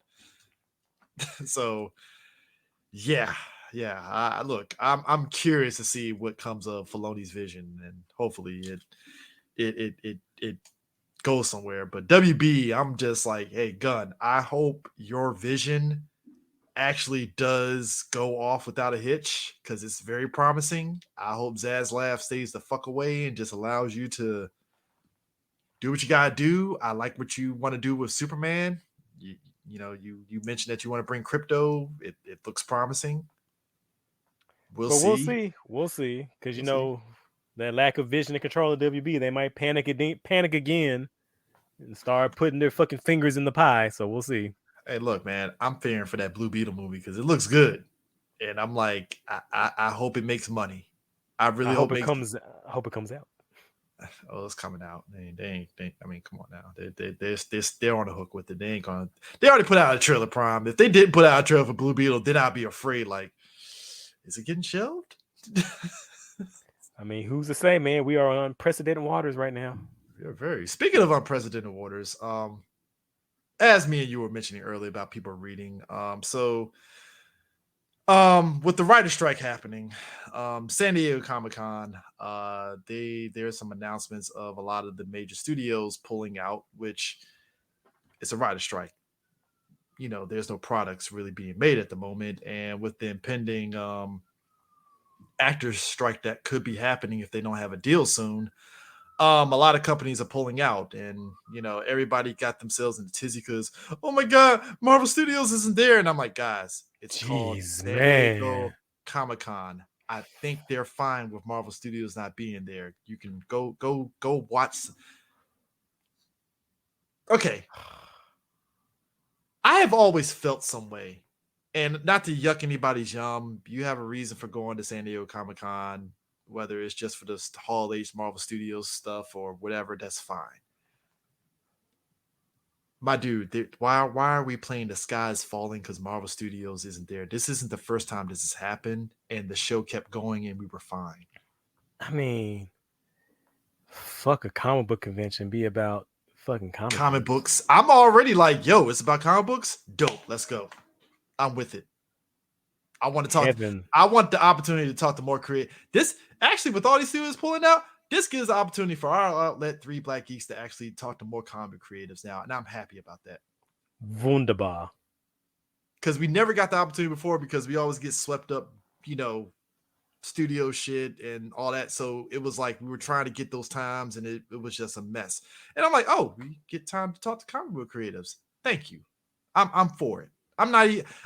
In fact, I'm happy to see this Comic-Con, just to see where everything goes. Honestly, and it's just everybody freaking out about it and stuff. And people like, I ain't going. I'm like, good. I mean, it's a comic book convention. That's what it is. It's about the comic books. I mean, I would love for it to get back to that. Like they used, I don't know, it used to a long time ago. I used to feel like there was a better balance. But then the geek culture machine kind of consumed all that shit. Especially on like the press side, because like some of them, I ain't saying names. It's just I observe. Shame them. Shame them at once. I observe. Look, I observe. I observe things from the press side of things, and a lot of the bigger outlets, they really are only at Comic-Con for the Marvel Studios Hall H and WB stuff, and I never really see them do anything on the comic book creative side of things, like talking to comic book creatives, whether it's IDW, Marvel, DC Comics, Boom Studios, Dark Horse, or any of those things. It always felt some way because I'm like, well, if you're part of that culture, wouldn't you be doing coverage on that? And again, that's their business. It's whatever. But like, and the fact that some of them are feeling some way about this, and I'm like, my dude, that just means that you guys can actually talk to comic book people. There's a novel idea. I mean, like I said, I was so shocked with whenever James Gunn does like an announcement thing or whatever, or a trailer, like they advertise the comic books now, and that shit takes me off guard every time I see it. Like, whoa, See, what? Marvel Studios, you should be doing that. DC is doing it. What the hell? Well, Sheesh. again, like I say, I don't know James Gunn from His Girl Friday, but I feel like at the very least, out of just about anybody who does this shit, I feel like he legitimately is a comic book fan, Oh, and he not is. just like I read Watchmen one time or I vaguely remember, reading a few issues of Spider-Man. Like, no, I actively feel like he gives a shit about the medium and the art form. I mean, he was critical of the MCU. He had did an interview with on Michael Rosenbaum's podcast, and he was just, like he asked I think Rosenbaum asked him pretty much like, "Is there comic book fatigue?" And he's like, "No, there's no comic book fatigue. There is such a thing as like putting too much out, and the quality isn't to where it should be." Yeah, And I was there's like, there's "Yeah, shit writing fatigue. yeah, but it's no comic book fatigue. People are gonna watch. I mean, like I said, people went to go see Black Panther. They enjoyed that, People want to go see and Spider. People even go see Spider-Man right now. they bro, the fact that this new animated Spider-Man it made more than the first one, I'm like, thank you. Like it, And let's talk about that for a second. So, yeah. like, I like that movie a lot. Oh, it's good. Um, It's I good. like the first movie a lot. But see, what I don't like now is I see a lot of revisionist history, right? So the Oh first boy, I movie, didn't see the yeah. revisionist history, so you're gonna have to explain this one to me. So, the first movie came out in 2018, right? Mhm. Critically acclaimed, critics love it, but Won like awards, everything. won awards and everything. But like the box office was kind of, it underperformed to expectations. It Yeah, didn't because it make, came out the same time as Bumblebee, so it was kind of like, eh, yeah, at the like time. people didn't go to theater to see that movie. And I remember the discussion about that at the time because a lot of people were shocked because it was like, I think, the lowest performing Spider-Man movie to ever come out at the time, I believe. Hmm. I got to check my numbers on that, but I think that's right. I think it was There one of was the a lowest big performing. push. There was a big push on social media, like, "Hey guys, Right. go out and Go see see it. Go Spider-Man see into it. the Spider-Verse. You got to see it. You got to see it," and stuff. So, Yeah, so it did underperform. But it was like, it broke critically even. It broke applauded, even right? for him, but like you said, critically acclaimed for sure. And I feel like the only reason that we got the sequel is because it won that fucking that award. It won the Oh yeah, won the Oscar for the best animated mm, feature. yeah, beat out two Disney's movies and some other shit. But like, yeah, it You beat Pixar. You beat Pixar's ass. Like, that's saying something. which I mean, So right now I feel like that's an easy task. I feel like that's beating up on an old man and taking his nickels. I don't But know, man. I like Turning Red. That was a great movie. I mean, like I feel like some of the shit is gone. But anyway, talking about the revisionist history again. Um, so because this movie's doing pretty well, Mhm. like I see people going now, like, yeah, and the first movie was a success too. Uh, Critically, Mad, critically it Mad was. Chocolate summed it up right there. Oh yeah, it got Oh, that's right. It steamrolled. did come at the same time as. Oh, that's right. 2018. That's right. Hey, Prime, you don't make a billion without stepping on some fucking movies in the process. Or swimming over. Ah, ha, ha, swim over movies in the process. Gotta Yeah, be. yeah, you couldn't stop the Momoa machine at that time. So, Shirts out, guns out. Let's go. bro, hey, abs, everything. Not gonna lie. That scene when he was on the submarine and he said permission to come aboard. I said, well, we all have permission to come. Hey, you and every woman in the audience was like, "I'm an Aquaman fan now," and I'm like, "I bet you are." I know. And if, you know what? I was gonna make that fucking meme about that Dr. Manhattan meme when it's like it's 1996, Aquaman is cool now. It's 2005, Aquaman is cool now. It's 2018, Aquaman is cool now. It's like I'm so tired of it. Like it's I a stuck really in a am. I'm fucking like, cycle. bro. I feel me and you and a handful of other people. I'm like, guys, he was always cool. Did you not watch the Justice League cartoon? He was dope as shit in that, man. It was great. They're like, did y'all not read the Peter David Aquaman? That shit was based as No, fuck. no, Oh, no. y'all don't read? Oh, my bad, then. Okay. Right, come on now. These are people that's like, I gotta go to San Diego for read comic books now. Ew. God, Goddamn man. nerds. It's like, motherfucker, you a nerd too. You dressed up as Doctor Strange last year. Fuck off, man. I'm not trying to hear this shit. Man. Hey, man, Man. look. The hypocrisy was real when these announcements came out. I was like, bro, you were just dressed up as a Scarlet Witch last year. Now it's ew, nerd. Okay, fuck off. I'm not. No, go fuck yourself. Don't Right. do this. Right. Right. Hate to use this term, but you fucking tourist. You fucking tourist. Oh, that's gonna be me. I'm gonna have a comic book in my hand, like, hey, sir, you want to preach the good word of ill? Get away from me. I'm like, damn, like, shit. And like I was Jehovah's Witness and shit. Like, I want to jeez. say, ew, read a comic book, then go down the street and go fucking watch Secret Wars. Go fuck yourself. Fuck off. Oh my god, man. Yeah, so basically Warner Brothers, they're basically They licensing tripping. their HBO shows too on top of the movies. So I'm like, oh shit. So And you know, I feel no, I don't feel bad because I predicted this shit. Like, didn't we call this shit like that bubble was gonna burst? Did we or yeah, did we not? D's in the house. Let's fucking go. I heard slander against tourists. What's going on? Oh, we were just saying, the people that were all like, all the major studios are leaving. Ew, comic books. Oh yeah, there was a lot of that shit going on in the fucking Facebook groups. You That know, shit it's was hilarious to watch. it's amazing when you melt down nerdism down to its core. A lot of people won't be down for the shit, and I understand it, man. Some of this shit is icky, like card games and reading comic books. I get it. I get it. Disgusting. I totally understand. But fuck off. We don't need you. That's how I feel about the shit. You know what I mean? LARPing, what's that? I'm like, You know well, what? Let's Look, say, but look, go no, ahead, go ahead. no, you got it. No, I'm just saying, you just said it right there, LARPing and all the rest of that. When you really break down nerd shit to its core, yeah, it's some goober shit, and you have to commit to it. And a lot of people just don't want to do that shit. You know what I mean? So, Yeah, they only like the goober shit when it's air quotes socially acceptable or when it's cool air quotes to be in this shit. mhm. Like, oh, as long as it's a Stranger Things shit, that's all fine. Or if it's like, what's that damn D&D shit that everyone's Critical Role? What's that shit? yeah, critical was it? Yeah, I think Yeah, it's critical role. Critical Yeah, Role. yeah. I think it is Critical They'll Role. they'll watch that and they'll talk about it, but would they actually play some D&D for no? Good No. example. My dad, God bless his heart. So I really want to play that Witcher game, Dad. Whatever you just saw is not in that game, but I love the I feel idea. you. I love the enthusiasm. You ain't about to play that game, nigga.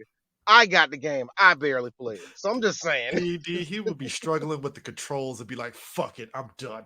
Do you know I quit that game for a week and got back on it aggressively and played it for 20 hours straight because D, I we're got gamers. immediately dog, We're gamers. That's what happens. Come dog. on. I got frustrated with the controls and then I bought into them the second time I grabbed the controller, yeah. It was D, so fucking D, funny. D, D, D, that was my Final Fantasy 13-2 journey right there. Put that game down for a month and then came back. I mean, let me guess, Randy Orton in no Stone Cold Royal Rumble killing everything, right? Yes, exactly. I know what you I mean. was like, I gotta, because here's the fucked up part. When I quit 13-2, apparently I was like 3/4 of the way through the game and didn't fucking know. So I was like, oh, well, fuck, let me go ahead and finish this shit off then. Boy, Witcher, I think oh man, I mean, dog, when I say I did a lot of crap in that 20-hour binge that binge I had, dog, I got shit done and nothing done because that game is humongous. Good lord. Anyway, Yeah, but for San Diego, apparently, I think Netflix and Sony are technically still in play. Basically, Disney in all aspects probably isn't going to be there. More I likely, expect them to be there anyway, just to be honest.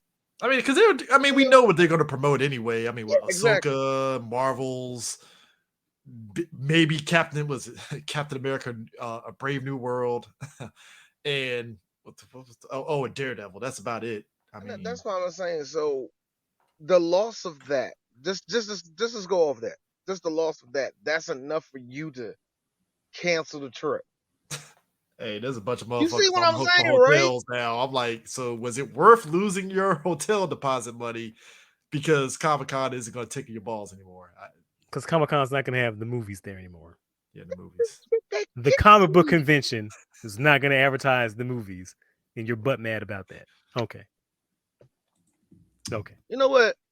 No, look. And that's another thing. See, I will say this. I think toy collectors are fine. Are they? Oh, they're fine. Yeah, toy They're fine. They're fine. collectors, Bandai, Konami, all of them that go in there, they're fine. They're They're gonna fine. Yeah, show yeah. up. I know They're they're gonna be gonna show up. I great. know Konami gonna show up because they're gonna push anything with the Yu-Gi-Oh logo on it. Oh, Bandai's gonna show the fuck out this year. Hasbro's gonna show the fuck out this year. So it's like they're fine. Them companies done. They're great. But They're like, oh, so now we say HBO. Does that encompass all of Warner Brothers? Warner Brothers right now. Well, Warner Brothers right now, they haven't confirmed they're not going to be there because they clearly got like a lot of shit that they can show off. Clearly, that they have in the can already, but they haven't outright said that they weren't going to show up. So, other than that, I don't think it counts as HBO because even on Peacock side of things, apparently they might be there in some capacity. So Peacock be there, but Universal won't. That's yeah, it's weird. Whatever. I would say It's- obtuse, but I think there is a difference between the companies. I guess I don't. Amazon will be there because they're pushing The Boys Gen V, which I'm very curious on that show now because What's that supposed to be? it's about the college heroes prime? Yeah, they're X-Men basically.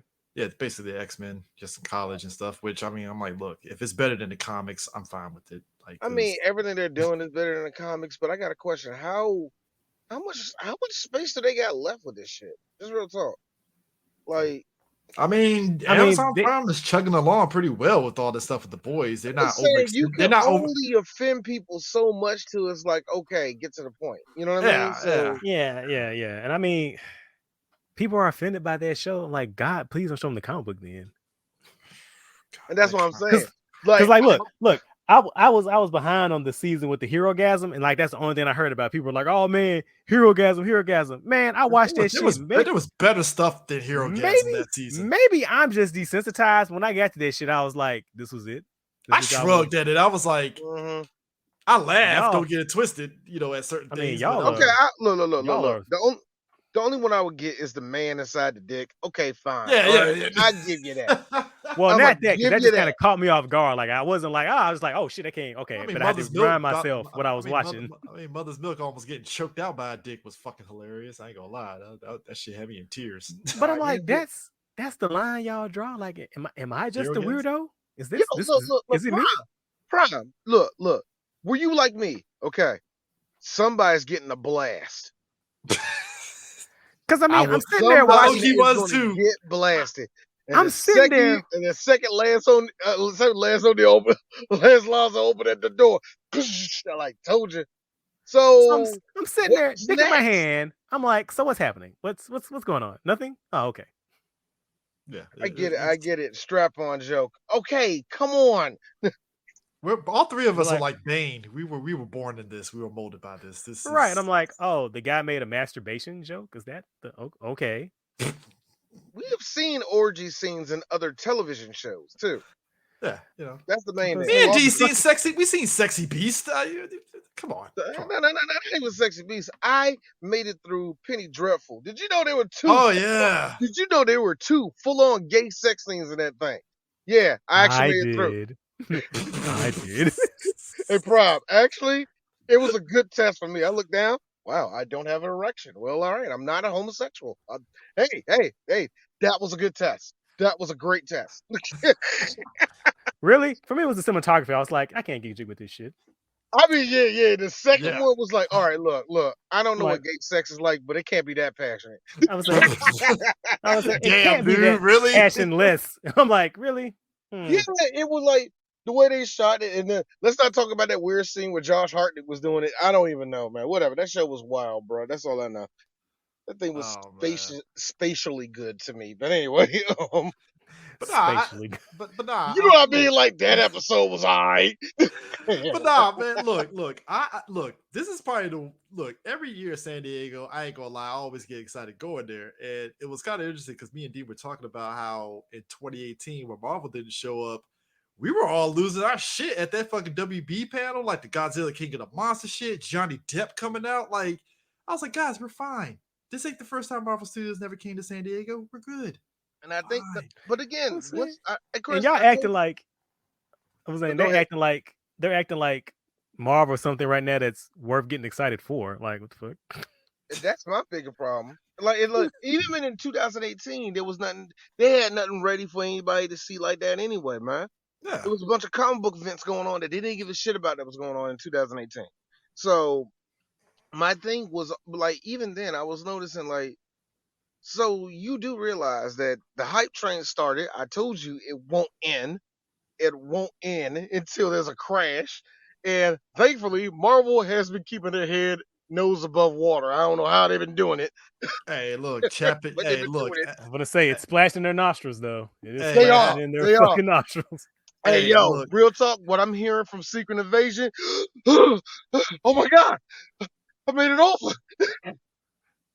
Hey, look. The first two episodes, not bad so far. What I'm hearing, I don't know if it's No, great. I haven't here's seen the it thing. myself. Here's the thing. It's a good show. The controversy is in the fact that Disney is doing that shit that companies do where they try to get cute doing something and they get backlash for it, right?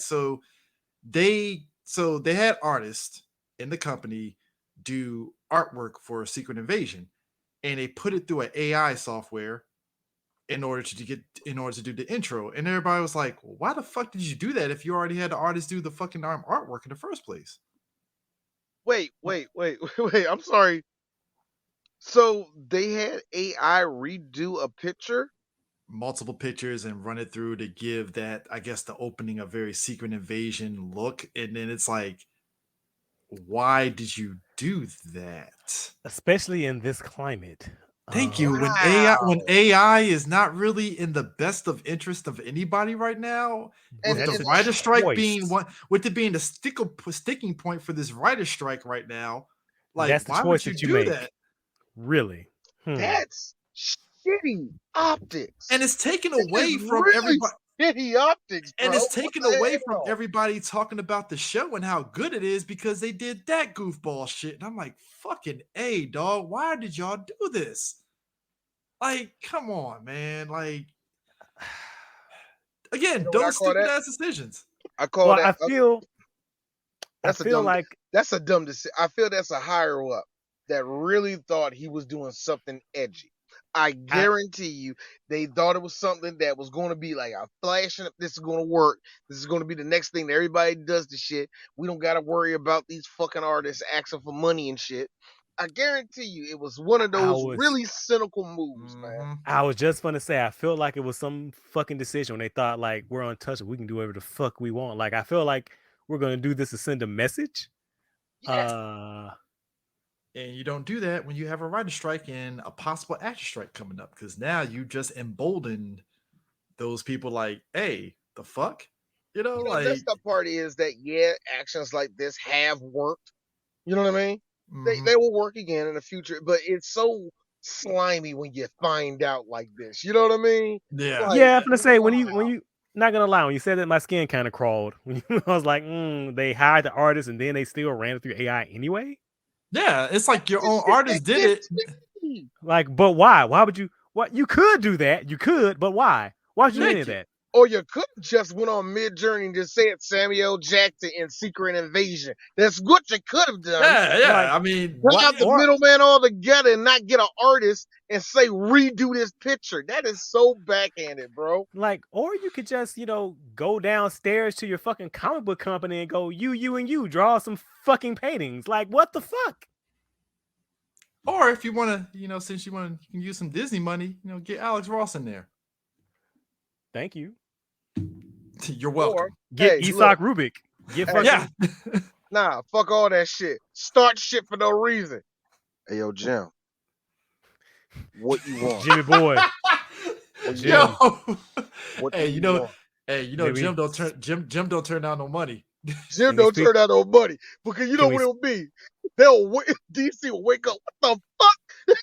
Hey Jim, when the fuck did you draw the Secret Invasion title card? It was actually last week when I was on that DCWB Well, call. and this is how DC is. Son of a bitch.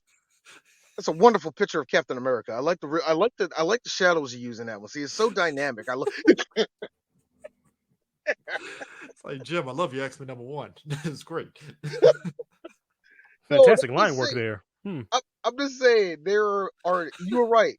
They're right, and I keep saying that to you, Chris. When it comes to Marvel, there are so many talented artists y'all have on the back order, and it's like y'all just choose not to call them. You just like yo. Just Dude. actively, like, man, we really want to have a comic book style opening credits. I guess we got to fire up Mid Journey. I'm sorry, what? I beg your pardon. Dude, me and Julia, we were talking about this where it was like what's his face that came back to Disney? Iger. It was like Iger was sitting back looking at Chapek making all them dumbass moves at fucking Disney, like, this motherfucker gonna make me come out of retirement because he can't even fucking run this shit right. What the fuck, man? I feel like it was, or I feel like it was he got a retirement when let me hold my beer. I'll show you how to tank some shit. Or was it like 5 dudes? They went down to the Maldives. Hey Bobby, you got to come back to the studio, man. Like what the fuck? How did it go down? Now, granted, the only reason why I say that, I feel like it's a little bit of both. A part of me feels that there was a bit of narcissism for Bob to come in full penis in, going straight up. And I also feel that it was like he got dragged into something that he didn't want to be in. It feels like 2 things happen at once, man. You know what I mean? Because Chapek was making some dumbass moves on the animation side in terms of marketing and just in terms of because it was just like, hey, Chappie, you could have rolled the dice and just put that movie out in theaters and you'd have been fine. And you didn't. And you didn't tell your people that made the movie until like 2 months before the movie come out that you're just gonna make it Disney Plus only. Like, damn, dude, like what the fuck? Like, I think a lot of those moves with the streaming service, I knew it was going to get a lot of people fired. We said that before. I think we had. We said a variation of that. Yeah, I think you said a variation of that, probably more so than me. We said that. I said that like HBO, all of these places, even Hulu, even Netflix. I think a lot of people are just going to get fired left and right. We on the fucking bubble, man. It's going to collapse. Oh, and Netflix. Don't think you're slick, Netflix, with this whole, well, we changed the password thing and we got more people. Bullshit, because you guys there's no way you're gonna tell me you cooked them numbers and you said that you got more subscribers. You fucking didn't. I guarantee you. Did you get some signups? Yeah, you probably did, but I bet you those numbers didn't equal out. I guarantee you. No, it didn't. Hell no fucking way, and they did, yeah. And I really love this idea that they just thought we'll be fine. All right, everybody's bitching. Look, they're gonna pay the money. No, they're not. No, they're not. Oh, they're riding the pirate ways, buddy. Let's say maybe 2016, maybe 2018, that would have worked, bro. But nah, man. Dog, let me put it to you this way. We in mass civil disobedience right now, bro. Let me put it this way. I'm such a spoiled brat with this streaming shit. Peacock, who gives me a whole lot of shit that I go, I might watch it. I don't watch this shit. I swear to God, if they stop giving me one of that crap, I'm done with them. That's how messed up. They made me glad WWE is on that thing. That's what it is. They got me for WWE. That's it. Me too, but I was just gonna say, like, I got Peacock, but I got it free through my cable provider. I think in like 2 days. In 2 days, they're saying, "Oh, we're stopping that benefit. Do you think I'm gonna pay for Peacock?" And it's like, "Oh, you can get it for $2." Nah, don't think I will. No, I don't think I will. There are actual movies, and real talk, old movies I might want to go back to. And you know what? During the Olympics, I did use it. It was great. I don't need this shit. I mean, the greatest thing about it was, I swear to God, if I hear that they with any of the service, I'm taking it off. I mean, look, that was the way I was watching all 3 John Wick movies for because they had all 3 of them on Peacock. for it, man. And look, and that's on top of the fact that, and me and Prime have said this before, we talked about this, companies are now being way more emboldened about taking stuff off streaming services because Paramount took off a bunch of shows off their service, including I think 2 Star Trek animated stuff. Shows. Right, and Prodigy was pretty fucking decent. Everybody said Prodigy was actually pretty good. Yeah, Prodigy's pretty fucking decent. It's weird how Paramount is like kind of cutting their service off a little. I mean, pulling back on some of their service. I will say that because it's just weird, man. Dude, the second season of one of their Star Trek shows didn't even finish. And it was like, yes, we're taking it off. We're good. We're good. I'm like, wow. You got lower decks. Look, you got lower decks. Shut the fuck up. We got the crossover. It's great. It's fine. All right, come on. Look. We kept Discovery on longer than you want. Did we want? Come on, man. Come on. Then anybody wanted. Just being real. What? Here's the thing. Again, Prime. I haven't watched Discovery. I haven't heard no one give me a good reason to watch it, but I have heard enough reasons not to watch it, and I feel that I'm not being fair. But yet, no, you're being quite fair. You're being extremely fair. You should probably just go on ahead and just watch Picard season 3 and just be happy. Yeah, just watch that and just move on with your life. That's it. Don't watch anything else. Season 3 Picard just says, yeah, season 1 and 2 didn't happen. Neuralized. Oh, for real? But no. Here's the thing though. No, it doesn't. It builds upon that shit. It does, but at the same time, look, Prime. I just don't want D to go through the trouble of watching season 1 and 2. I'm saying don't watch season 1 and 2. Don't watch it. Hell no. Don't watch it. You can just watch season 3. Watch a recap. This is not no JoJo shit, right? This is not no JoJo shit where somebody being an asshole telling me just to skip straight up to Stardust Crusaders, right? First of all, what clown punch that person in the face? You chopped them in their goddamn throat. Oh, I do that now to everyone, man, because I was told by 3 people to do that. I was like, no, I shall go to the beginning. That's exactly what anyone who tells you that deserves a quick chop in the eye, 3 between the nuts. D turned into old boy from the beginning of the Lord of the Rings, where he's like, put the ring in the volcano. Nah, I'm good. Man, there ain't no stands there. Man, you ain't even gonna like the JoJo, especially the second one. He really gay. That's my favorite JoJo. First of all, who the fuck said Joseph? How dare you? Show me them. I just want to talk. I just want to talk to him. That's all. I just want to talk to him. That's all. That's all. I don't even associate with these niggas anymore. I don't think I do that, actually. Hey, there are niggas that literally sit there and question their manhood after watching Golden Wind. Me, a man of culture, is like, Golden Wind was dope. What are you talking about? Golden Wind was the most it was the gayest, most gangsterish shit. Thank you. Man, why that queer eye for the JoJo? It was like this. Why that dude wearing a dress? Why are you not wearing a dress? He's like this. Why that dude wearing thank you. He's like, why that dude wearing a dress? Like, I hear you talking that shit, but watch when the planes come out. We talking about the planes come out. The fuck is going on? See? I'm not gonna lie. When I first started reading Golden, when I was reading the old like fan translation, and I didn't know Narancia was a dude. Like I was reading. I thought that mistake. I can get that mistake. Like, the whole time I was reading this shit because like I don't think they ever used the pronouns, and like I thought it was a chick. I like, oh, they got this chick. Like, this chick gangsta as fuck. I got to when they got to the Coliseum, and they started using he, and I went, I beg your fucking pardon. What is this? What? Squeeze me? Baking powder? What? I was say, I mean, my dick's still in my hand, but I'm like, so how fast should I stroke? I mean, what? I mean, I'm not saying I'm not into this, but you could have told me a little sooner so I can know the right amount of pressure to apply. Is all I'm saying.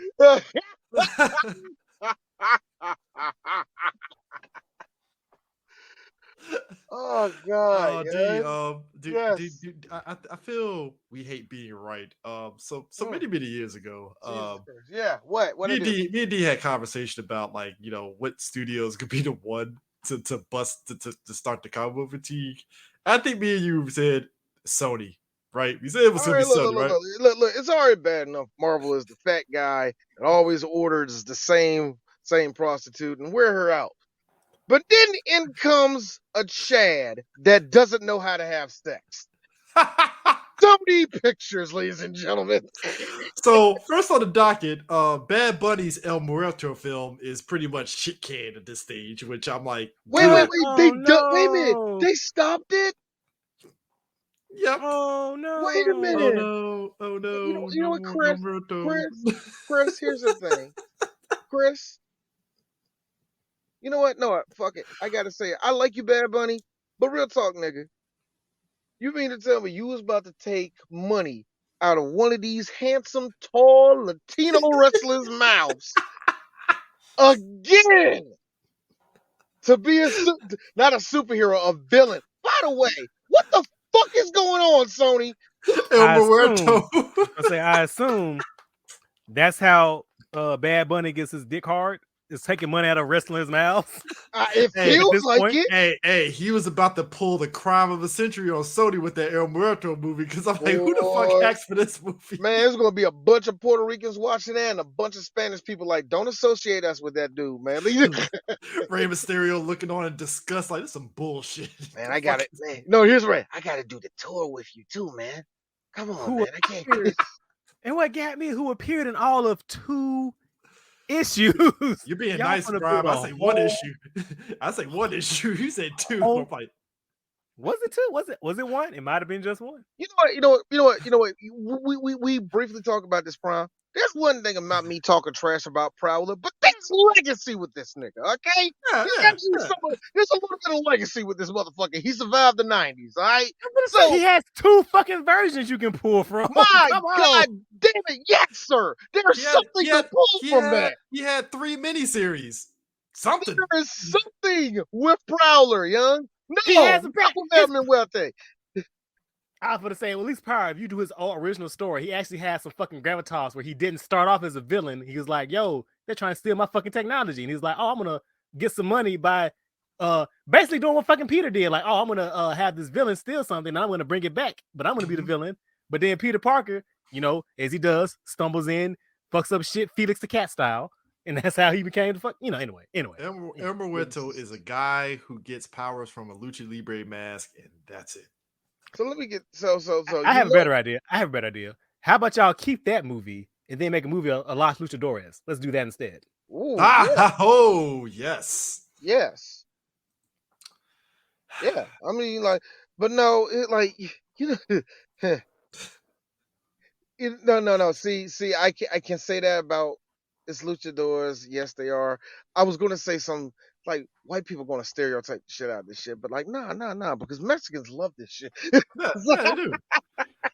But also, like, yeah, because you got to realize El Santo, Blue Demon, all of these dudes are superheroes in Mexico. These were real life superheroes. Shit, Rey Mysterio was still one to a lot of them down there, yeah. So you know what I mean? These motherfuckers are bigger than life, yeah. Shoot, my boy, you know, Andrade when he was on La Sombra. All the members, they're big time stars down there. So I was thinking like, oh man, this is white people about to stereotype this shit. And I thought, nah, this culture, young. So I can't even get mad at that. So like, yeah, it's like I get the idea. So it's I like get it, but yo, and it's Bad Bunny, he's huge, dude, but it's man. like not this dude, not this fucking character, dog. No.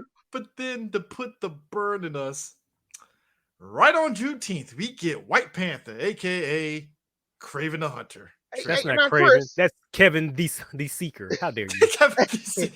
Hey, Chris. Now, interesting enough, when I was on my tip of loving comics and I was like, I was actually writing at that time. Remember I said I couldn't write, I told you straight up, I can't write no Spider-Man story. I just can't. There's so many of them and I want to know where to start with creativity with it.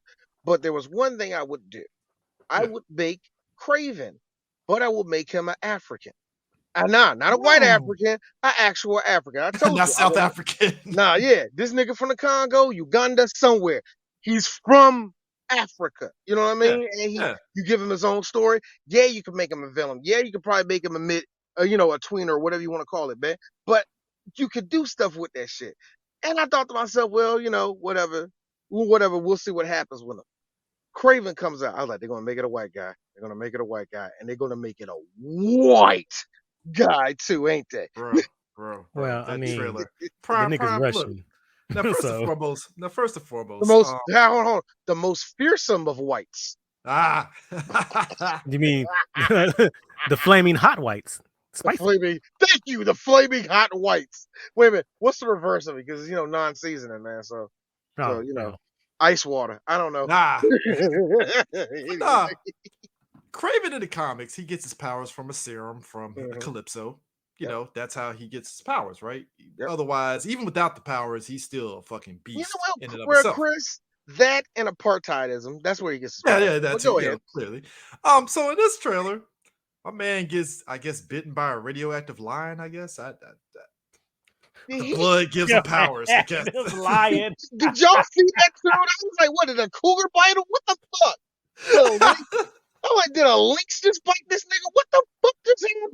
I was like, did the spider that bit Spider-Man bite the lion and then bite Craven? Now you take all my powers and go to. I would have preferred. We got a big problem here. We got a big problem here in Manhattan with animals biting, giving superpowers. So Mustafa had rabies, right? Dude, when the lion mauled him and I saw the blood going to him and it did the shit that they do in all the movies and stuff, when you see the blood reaction, I was like, get the fuck out of here. Now, I don't remember. Did the trailer show like the DNA reaction? Because it showed the DNA reaction. Oh my God, it's what a jicky joke. God damn it, man. I can't have shit. Thanks, Sony. Thank you, Sony. Sony, check this shit out. Check this shit out, Sony. WB could have very easily did the same thing when Vixen touched that fucking amulet. That didn't happen though. We ain't seen the process of that shit because they knew that's just fucking stupid.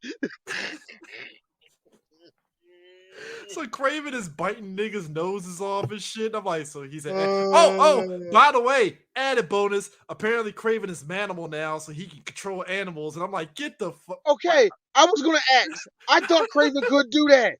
But I thought Craven could do that. He can't. I thought he had like some like low-level Dr. Doolittle power. He doesn't? Nope. Other than like just maybe sheer intimidation or being intimidation. Like he does, but not this. like again. Apartheid powers. I forgot about it. Sitting up there, Craven does this to a lion. That's it. That's all you get. Now, if somebody gets mad at me saying apartheid powers, okay, I'm sorry. But he's clearly a colonizer. Guys, come on. He's clearly a colonizer that went over there and started shooting a whole bunch of elephants saying I'm the greatest man in the world. And then and then said, I gotta hunt some Spider-Man because reasons. And I'm like, you know what? That's a good reason. Hunt somebody that's in your weight class. You know what? The balls of these motherfuckers in the Marvel world to step up to somebody in a fucking, you know what? It's one thing. Like in DC, it's metas versus metas. We can deal with that shit. I like how this nigga who did 18 push-ups in the morning said, give me that motherfucker. Give me that sniper rifle. I'm about to get the Spider-Man. Gee, why 18 push-ups? It could have been. Well, come on, man. Push-ups, 5 squats, and he had a fucking protein shake that morning and said, time to hunt Spider-Man. No, hold on. But he's one of those white guys. So yeah, I did my morning jog. How long is your morning jog? Oh, it's this right here. 20 miles? Yeah. What's wrong? In Manhattan. Shirtless. In the winter. You know it is. Craven one of them. Craven's one of them. Craven didn't even start low and be like, you know what? I'm going to go after that Daredevil guy. Nah, Spider-Man, the nigga that can throw a fucking car at you. Ah, man. You had a better chance with the blind motherfucker. So, like, I don't even say Dude, you know what? I would have even gave him bonus points if he says, racism. I'm gonna go after this Luke Cage guy. I'm like, all right, you had your shot. You're a bit racist, but hey, you tried. Yo, man, you can do something stupid. Who's this Wolverine? You know what I mean? Something. Cool. You go after to the person where you looked in the Daily Bugle. This dude is one-arming a fucking subway. a fucking subway train. So Craven in this movie is biting niggas' noses off, throwing traps at their faces, and he's manimal. You My know, dad, his and niggas the like movie my is dad are also gonna eat this up. rated R. So Carnage, the character seeped in 90s edge, gets PG-13. gets the PG-13, but fucking Craven the Hunter gets an R. Make You this Oh, shit gotta make sense. understand. You oh, gotta understand. You gotta understand. Prime. This is the inconsistency that I told Chris that I wanted from something. shut See, up, see, shut up. see. Look, Prime. I just started getting into Warhammer, but there's a couple stories where people are causing chaos to happen so something bigger can happen. That's kind of what I'm doing. All right, Oh no! Oh no! I'm trying to make a chaos god, nigga. That's what I'm trying Oh to no! do right now. I done already said they need to double down because at the end of Craven, if Morbius, Venom, and Vulture don't show up and recruit that man, I'm throwing popcorn. I'm You mad know as what's fuck. gonna happen, dog? Dog, let me tell you something, Uh, bro. I went from What's no, with no. the wait, what's with the overpowered six? Wait a minute, wait, what's going on here? Let me tell you something. I went from mad to being like Prime. Fucking Sony, you don't care. I don't I care. don't care. These Go buck motherfuckers, wild. Let's these go. motherfuckers twist themselves in a knot to get Michael Keaton's Vulture from the MCU world into Morbius's world by virtue of the Doctor Strange shit, but it doesn't make any sense because the shit that Doctor Strange did in No Way Home wouldn't work for what they did, but Sony just said, fuck it, it's all relative, and just did it anyway. Wait, what? Yes, Michael Keaton's Vulture pops up at the end of Morbius and it says, hey, we could really do some crazy things together. And Morbius is like, yeah, sure, why not? Let's team up. And I'm like, So I'm like, triple down, have Venom toss in Venom 2. They going getting Craven and Rhino. Let's go. Let's fucking go. Did you see my man in the trailer was like, this is why they call me the Rhino, and drops blood on himself in order to turn to. I'm like, Wait, no, wait, shut up. What? Wait, what? Yes. What? yes. So y'all gonna strike out 2 for 2 on Rhino. Wait, Fantastic. what? Wait, stop, nigga. Huh? Stop it. Wait, what happened? The Rhino did what? My man said, this is why I'm the Rhino, and he dropped some blood or whatever serum shit on himself, and you see like the scales Armored start up. forming, armored up, and I was like,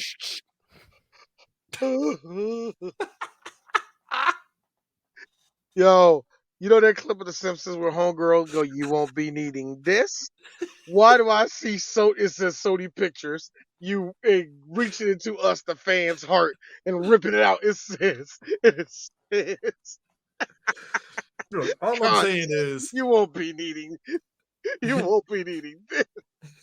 if Craven doesn't sit there and say it's craving time or I'm craving the hunt, what are we doing here? I was gonna say shifting to Craven.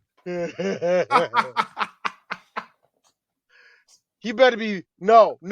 I will even say him halfway making out with a girl and biting her and say, I crave you. I will take that. I will take that. Make it sexy, Sony.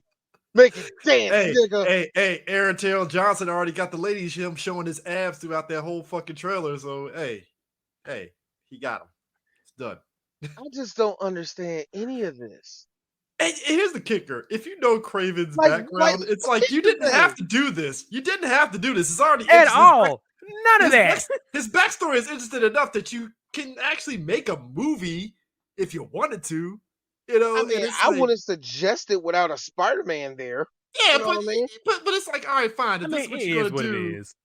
Because when I heard the premise initially, before the trailer and casting, they said, "Oh, it's gonna be Craven versus Rhino," and I'm like, I can kind of see that. Okay, fine. Craven is fighting the Rhino, and Chameleon apparently is gonna be in this movie too, which I'm like, Is he fucking should? I'm sorry. yeah, which makes sense because they're brothers, aren't they? Yeah.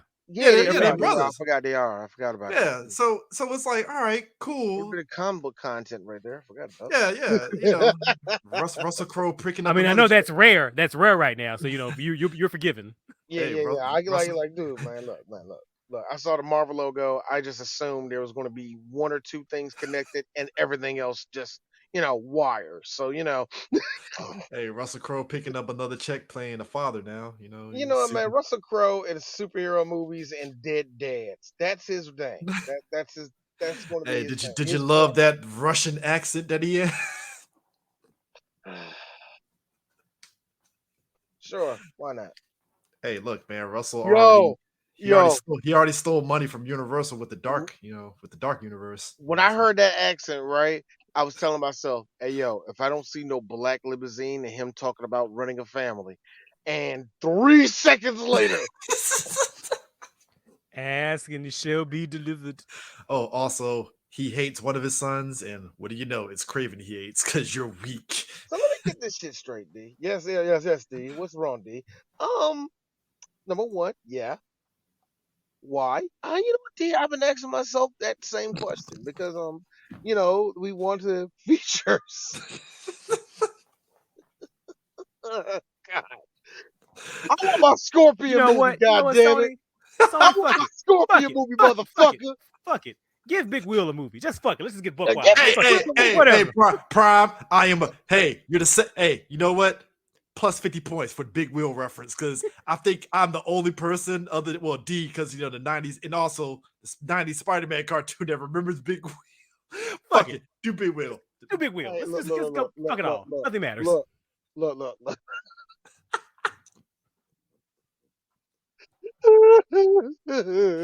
Yo, give me Alistair Smythe the movie. Right. Do the Spider Slayers with no spider. Let's just fuck it. Just do it all. Like, why they call Spider Slayers again? Oh, by the Let's way, do some stupid ass acronym like synaptic powered in. They gonna do some dumb shit. Yo! time out too. The trailer had Craven. It's a brief moment where spiders are coming out from the forest, and I'm like, I saw that if too. this ties into why he's hunting Spider-Man, I am going to fucking say boo real loud in the theater when that Please, happens. Like, please do it. Did Please you do it. notice? No, Eric. Did you No, fucking Chris. notice?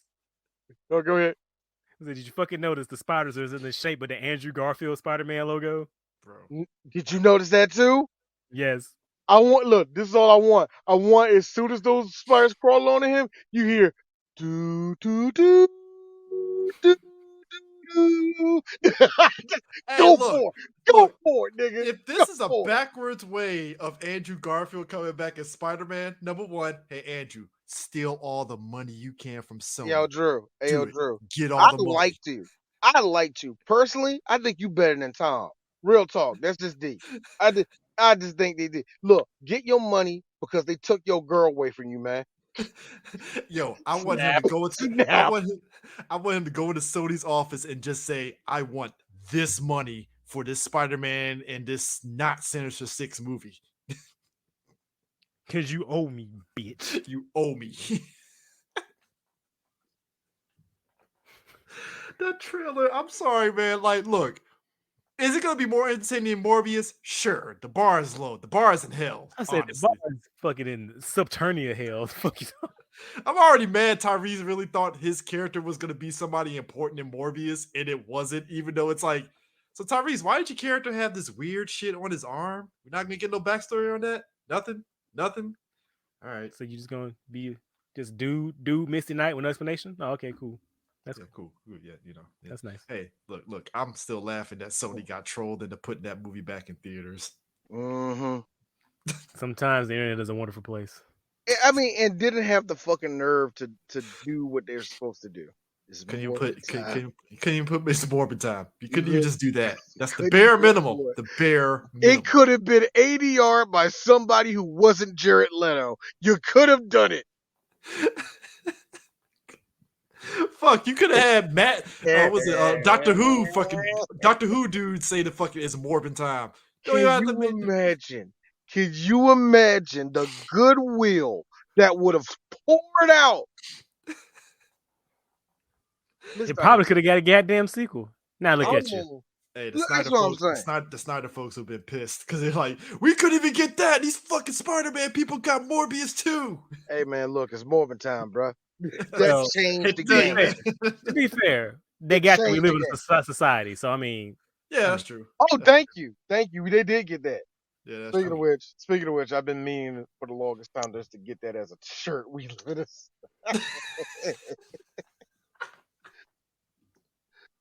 When he said that, I lost it. Oh, I lost it. I'm like Zack Snyder, you genius. You You beautiful, mad bastard. you beautiful son of a bitch. I love you. First off, you give me do nothing Martian Manhunter. Thank you, by the way. Thank you, by the way. I liked how that reveal was awesome, and then at the same time pissed me off. I Thank don't know. you so much. I had the same confused look like Ben Affleck's Batman in that moment. Like, what, huh? What the fuck? The Wait, fuck is hold on, hold on. this? Wait a minute. I just Wait woke up from my nap. Who are you again? a minute. Ah, You know what, man? Sometimes when you get bad stuff, you that's can just get all the you comedy out of it. It's just. I mean, I'm not gonna lie. I'm gonna be there day one because I need the kicks. Oh no, no! Look! The name that you gave Craven is just perfect already. I would never have thought.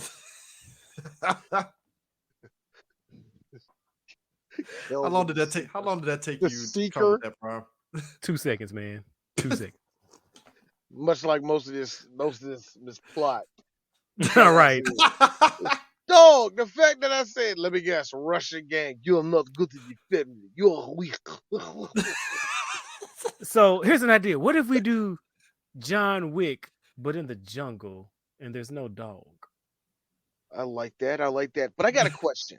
We need to handhold the audience. Nobody's just going to believe he took a serum and got these powers. He needs to get it through some type of transference. Isn't it like a, Johnson, what if we have a lion drool on him?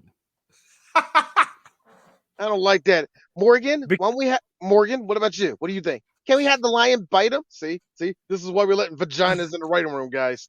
This is the reason. This specific reason. Come Bite on, him. got it back. But why a lion? Because the comic book character wears a lion vest, George. Keep the fuck up. I would have rathered, and it would have been Well, stereotypical shit. no, hold on. Well, according to Spider-Man issue number 4, whoa, Oh, whoa. comic Wait, book. what is Fuck let that? him in. What is Who that in the your fuck fucking let him in? hand? What is that? It's a comic book. What the fuck is that doing in my office? Oh my God, you're going to give us the gay. Yeah, you're going to give us gayness. Get him out of here. Get him out of here. Get him the fuck out of here. Get that son of a bitch out of here. Why do I feel? Why do I We here feel? at Marvel, we here at Sony do not like original content. Do not like original content here. Why do I feel the light skinned black chick in the movie is Calypso? Oh, she is. Oh, come You on, think? dog. You think? I was like, Chris, you know what? At this Chris. point, Chris, and that's not going to be her 10,000%. name until it's. And watch, Calypso's not going to be her name. do not do this shit. I go It's by gonna be another some shit name, like Cleo, Calypso. and then at the end or toward the end, she's gonna turn and go, "My family name." No, it's the Whoa, no. Dark Knight Rises. Why don't you go by your real name, Robin? John Robin.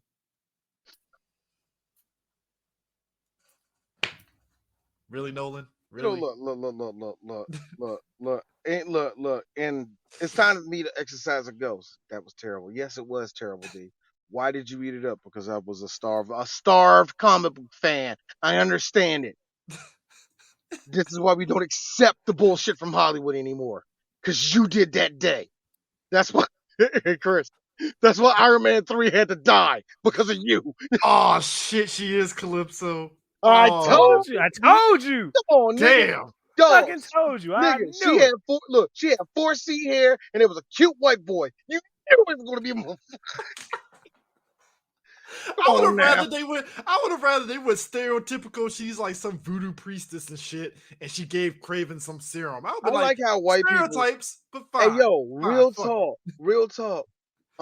Have y'all noticed that white people have been making black people use voodoo in movies less and less now? Yeah, Cloak Have and you Dagger was the noticed that? last. Cloak and Dagger was like the last thing I saw that had anything dealing with voodoo. Yeah, but I've noticed that they stopped But- doing that because, voodoo is actually scary to white people. I mean, But- dead serious. They are scared of that shit. We're already black. They're scared of us already. How can Yeah, they be more scared of us? But- Eric, hey, Chris, and much like my favorite line in C Lab 2021, damn it, now the damn thing got wheels. Why do you want to give us? Why do you want to Magic. give us things to make us faster? Come on, dog. Why did you But think to somehow we're still magical Negroes, though. Think about it. Think about it. Why would you give Usain Bolt a bulletproof vest? You just made a fast, unhittable nigga. You can't. That's what I'm saying, Chris. You can't add. Chris, you can't add stuff onto us. Same Bolt with the bulletproof vest. Yeah, No, why am man. I picturing Usain Bolt with a fucking rocket pack and some shoulder mounted missiles? Bro.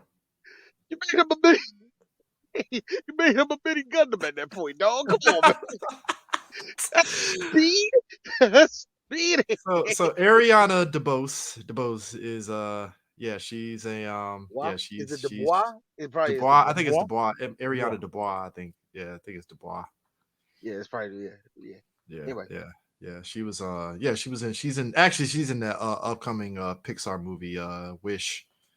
But yeah. Oh yeah, she was in West Side Story. Yeah, she was in that Steven Spielberg West Side Story movie. Oh, was she I'm not even going to She was the main her. Yeah. She's not black. She's like some type of and that's something else I know. Latina X or whatever. Yeah, and that's another thing I noticed. And I'm not knocking Latinos for this. I'm not, because they're all brown skinned Latinos. They're all black. And she's a Brit too. You know what I'm saying? They're all brown skinned black Latinos out there. But oh man, she has not in Hollywood. Not in fucking Hollywood. I said, she has an identity crisis. Mm-hmm. Yeah. see. You notice that they get y'all, but in Hollywood they get the ones where, well, she's not that bright. Get her. Her father is Puerto Rican and her mother is white. Well, that's the perfect blend that we want. There it is. Well, one of them were Caucasian. That's how this works. I wish her nothing. I wish her nothing but mental peace. How about that? I really do too. I really do. I'm not even. That's not even a joke. I'm being actually fucking sincere. Hey, man. Hey, we seen what happened with Zoe Saldana for a hot minute. She was gonna come for your neck, girl. Hey, don't do nothing stupid and straighten out your head. Why are you straight? Nah. Don't let if she pulls some all lives matter bullshit, she is done. Oh boy, what? It's already enough. It's already enough. She managed to duck dodge that whole fucking Steven Spielberg West Side Story fucking controversy that popped when that movie dropped. So hey, she avoided it. But hey, you're Calypso now. Is she gonna be a scientist? Probably not. Yeah, I think she will be, or either that or a friend of a friend. I'm gonna say how far removed can we get her from comic book Calypso? So she probably will be a fucking scientist studying the forensic scientist, studying the lion drool or whatever the fuck it was that transformed Craven. I'm sorry, the fact that movie did that shit. I got it. Blood and the DNA. I'm like, bro. Hey yo, I got it. This line is gonna come up. So how long have you been studying this? Well, I've been studying this for like all my life. My grandmother was a voodoo priestess. Yeah. Oh. So, I'm really wanting. That's coming. The jokes are supposed to be funny, not prolific. How dare you? Hey, look. Hey, look. It ain't my fault. It ain't my fault that God gave me the gift. And number two, it ain't my fault that Sony is basic. All right? It ain't my fault, dog. Hey, that's what happens. We know the book of Avi Arad. We know his book. We know the playbook and all. Just saying, bro. Dude, it did the poster him on the throne. I was like, so we just really emboldened this Black Panther shit, huh? Gotcha. Well, here's the funny thing. As much as I want to do that, because I really can, I think it's easy. That's the reason why I don't do that. Yeah, I know. Yeah, I know. But I will say this: there is something very not tone deaf, but marketing tone deaf. You know what I mean? Like on Juneteenth. You couldn't even put it on a Sunday. I'll be like, all right, it's on a Monday. That whole weekend is Juneteenth weekend. Yeah. So there was nothing you could do. But the thing about it, that's what I'm saying. That's very optically tone deaf, bro. That is something that somebody, you think somebody in marketing would have seen that. You know what I mean? But then again, we said it from the beginning of this conversation. Sony don't care. They don't. Yeah, So, Brian, did you see Transformers? I did. What did you think of it? So it was a live action Transformer movie. Whatever that means, whatever that carries, that's exactly what it is. And so I have a lot of conflicting emotions, a lot of conflicting feelings about that movie. I think it's one of the better ones.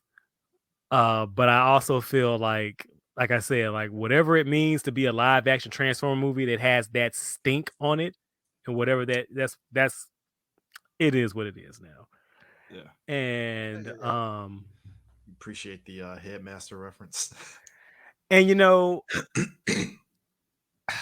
whoever decided that Optimus Primal should be all black, gray, and silver, I want them to know from the bottom of my heart, your mama's a hoe. Oh, oh, thank you. I was not asking for a lot. And I mean, this might be just me being a nitpicking fucking nerd, which I am. But as much as I love Ron Perlman, I really felt like that should have been Gary Chalk. Because you and Eris was on that, and I was like, I don't know, I get it, but because we're not gonna get many more opportunities for Optimus Prime and Optimus Primal would have their original voice actors talking and interacting with each other. And it's a big see that's out. yeah. I explained this before, and I have to say it again. It's one of those situations.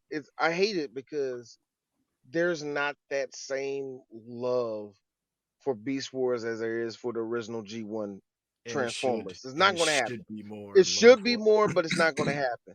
So that same pull to make sure Peter Cullen was there to be Optimus is not going to be there for Gary Chalk, and it's fucking heartbreaking. Yeah. I hate to use that term, but it is heartbreaking because I will say this: as much as I'm mad they didn't use the line, oh thank God, Ron Perlman didn't say that's just Prime. As much as I'm mad they didn't say it in the movie, thank God. That's all I can say. That's all I can say about that. Yeah. I mean, it was kind of interesting. It is. But that being said, I still want Mirage. I still want Mirage as my personal transformer. Yeah, I mean, look, I will say this: it did feel more cohesive than what Babe was doing, but I could definitely understand There that is whole. The middle part of the movie. That's what he's talking about. Yeah, that's the Transformer stink. Because remember we was watching last night. We had that same problem with last night. When it got to that final act in the middle part of last night when he was talking to Anthony Hopkins, we was like, yeah. Anthony Hopkins got this fucking movie's killed terrible. in the most funniest way there. I was like, Anthony man, Hopkins stole the movie, and when he died, I was like, you know what? This movie don't care. he stole money from Paramount and was like, hey, I'm good. Collect your fucking check. And hey, G.I. Joe crossover. So look, listen. So I got to that scene in the movie, right? Mm-hmm. And because like the whole time he was talking to that dude, like I knew he's worked for a government organization, and I'm sitting there trying to figure out. I'm like, is this Sector 7? Is this NES? Is this Earth Defense Command? Because I'm trying to think what Transformer. For a minute.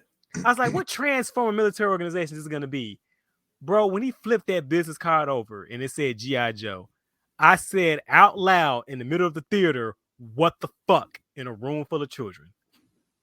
Hey, look, I was like, holy shit. Now, as long as it's not, featuring the man that is named Snake Eyes, even though he's not Snake Eyes, I'm fine with it. So I'm like, they really gonna try? And I mean, we've already had Transformers versus G.I. Joe. That was the first fucking movie. But we didn't get no Transformers though. We definitely get no Transformers. So what's your G.I. It's like what's your G.I. Joe makeup? That's all I'm saying. Like, what's your G.I. Joe makeup going to be now? Because G.I. Joe is still in flux right now after Snake Eyes. And that's my thing, man. It feels like that whole franchise is totally in there. Because I think if you stop the whole G.I. Joe movie franchise where it was at, nothing was lost. But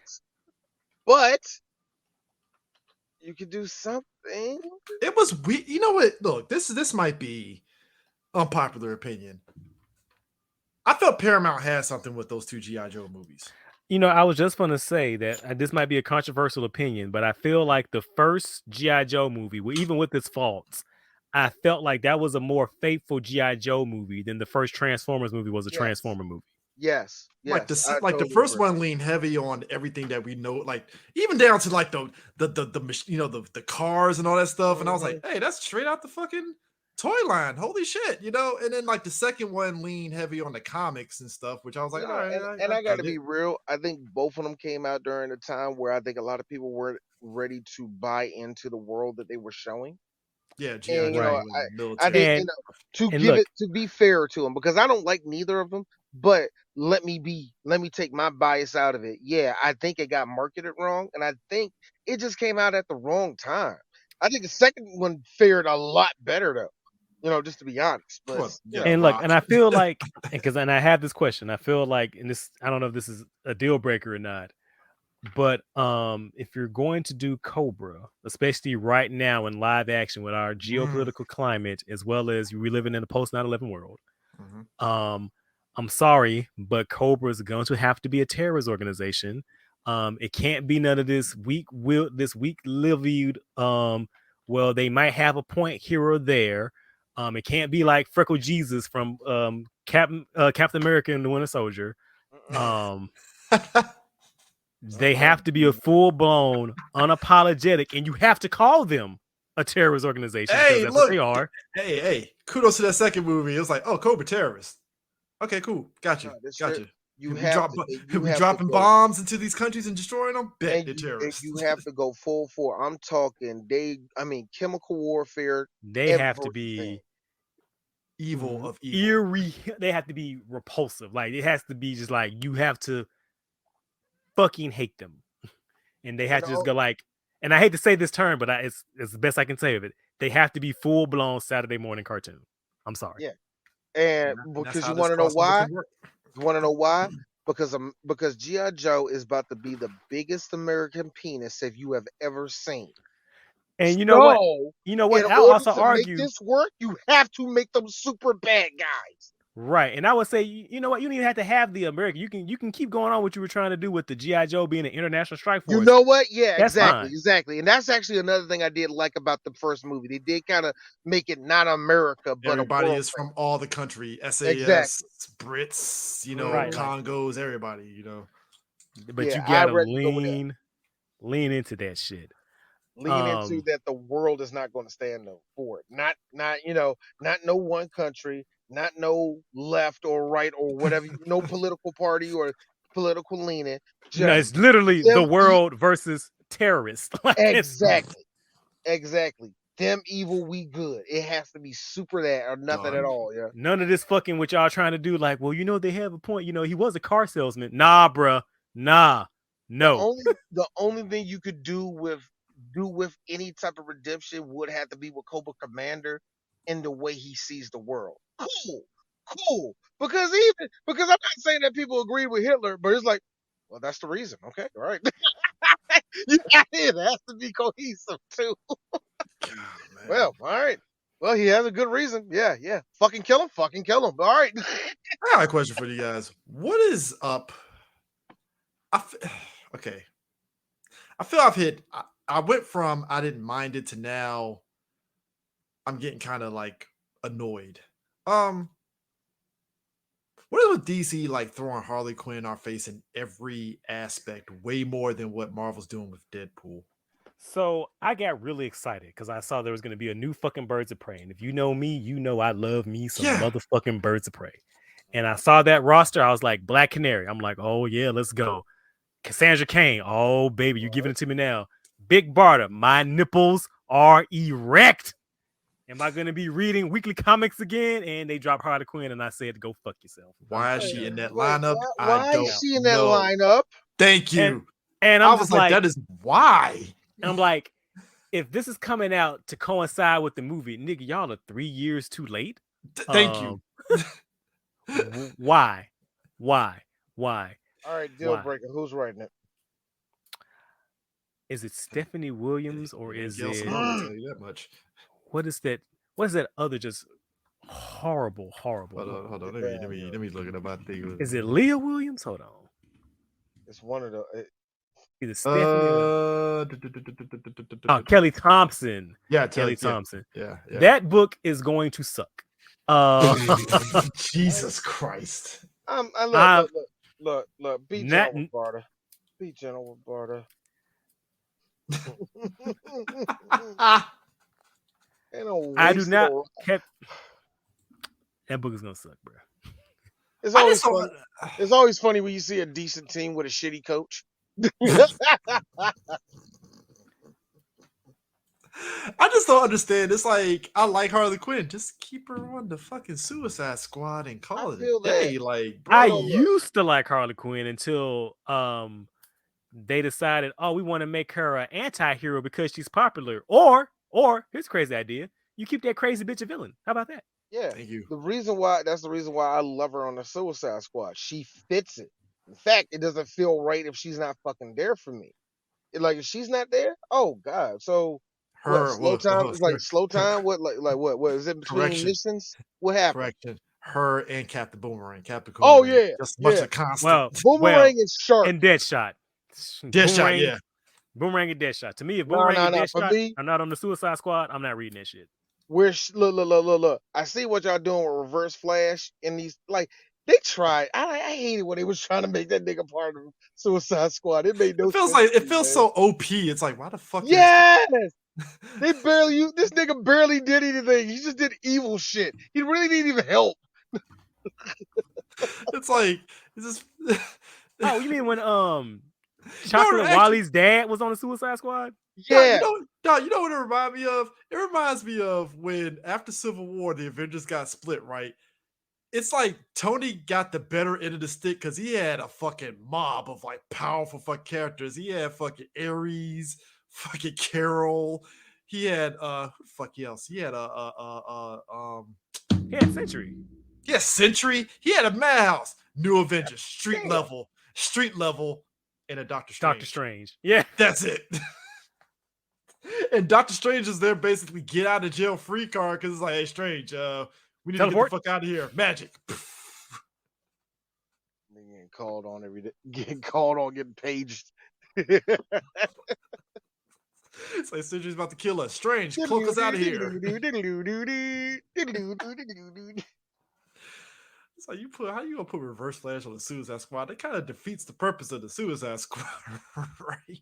One thing I give the two teleporters. Strange be all right teleporting. It's just annoying for him. Constantine, it's like slowly killing him. I don't. It's like bloody hell. Like, I teleport people now. I'm done. No. Like you're like, are you all right? No, don't calm down, love. It only hurts the first 5,000 times. Like, I just oh, look Lord. at this point with James Gunn, I'm like, hey, Gunn, number one, can we bring back your Suicide Squad film? Can we get those characters back? Because I feel like there's money on the table of bringing Will Smith's Deadshot back into the fold and getting my man back as Deathstroke and getting a good ass movie out of that. I don't know how, but I make it don't know what happen. they're going to do with that. I really don't know what's going to happen with that. I look as much as I enjoyed the last Suicide Squad. I'm mad Boomerang's gone, so I don't know how to Look, feel about it anyway. we've already commiserated that, man. Yeah, I know. I already said that earlier. So now you're like, man, you're just putting the knife in prime side now. Like, I'm sorry, bro. I know, man. Just pouring salt on me, man. Just Hey, man, how you think I feel, bro? I just got around to liking this motherfucking in live action. So, hey, look, man. I told Prime this. I just feel with the, indeed, whenever you're free again, we gotta do an Arrowverse retrospective because after the Flash limped to the finish line, I'm like, we gotta talk about the I did Arrowverse. not see the lipping. I tapped out these last 3 seasons for a good reason. Look, man, there are a lot of COVID casualties. The Flash TV show is a COVID casualty because holy man. I didn't know Woo. COVID hit in 20 I know COVID hit in 2017. What? Because man, the Flash limped to the finish line. It's like, whoo. Dog, it tripped up in 2018 to me, actually. Actually, 2017. Yeah, 2018. 2017, like, why you sweating? I'm all right. I'm all right, man. Got coke sweats right now. What's going on here? Man, I'm all right, dog. I'm all right. I'm going to keep running. And what got me was that fucking epilogue. I was feeling some type of way. Like I was sitting there, and as soon as I saw the epilogue, I yelled out, "Damn it!" And like my wife came downstairs, and like everything up, and then she saw the screen and went, "I'm so sorry." Hey, but you know what? The one thing you can't say bad about the Flash, Grant Gustin was Barry Allen. He was the CW Barry Allen. Look, look. Unlike fucking my man in the movies and stuff, where I'm like, that's not Barry Allen. That's kind of, I guess, Wally West. Maybe I don't know. That is not. Don't you put that evil on Wally Sorry, West? Don't sorry, you? sorry, sorry, Don't sorry, you? sorry. Bar Allen. That's not even. How dare you, sir? I'm Ooh. trying.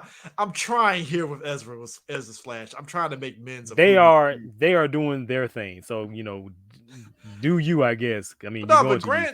But Grant's, I'm like, I see a lot of Barry in him. And CW, it worked to me. I mean, he did the best with what he was given. And look, Look, I I'm like gonna be Gustin. honest. I I'm gonna be like honest. Gustin. I love Gustin a lot, but I just don't feel like he's not my ideal Barry Allen.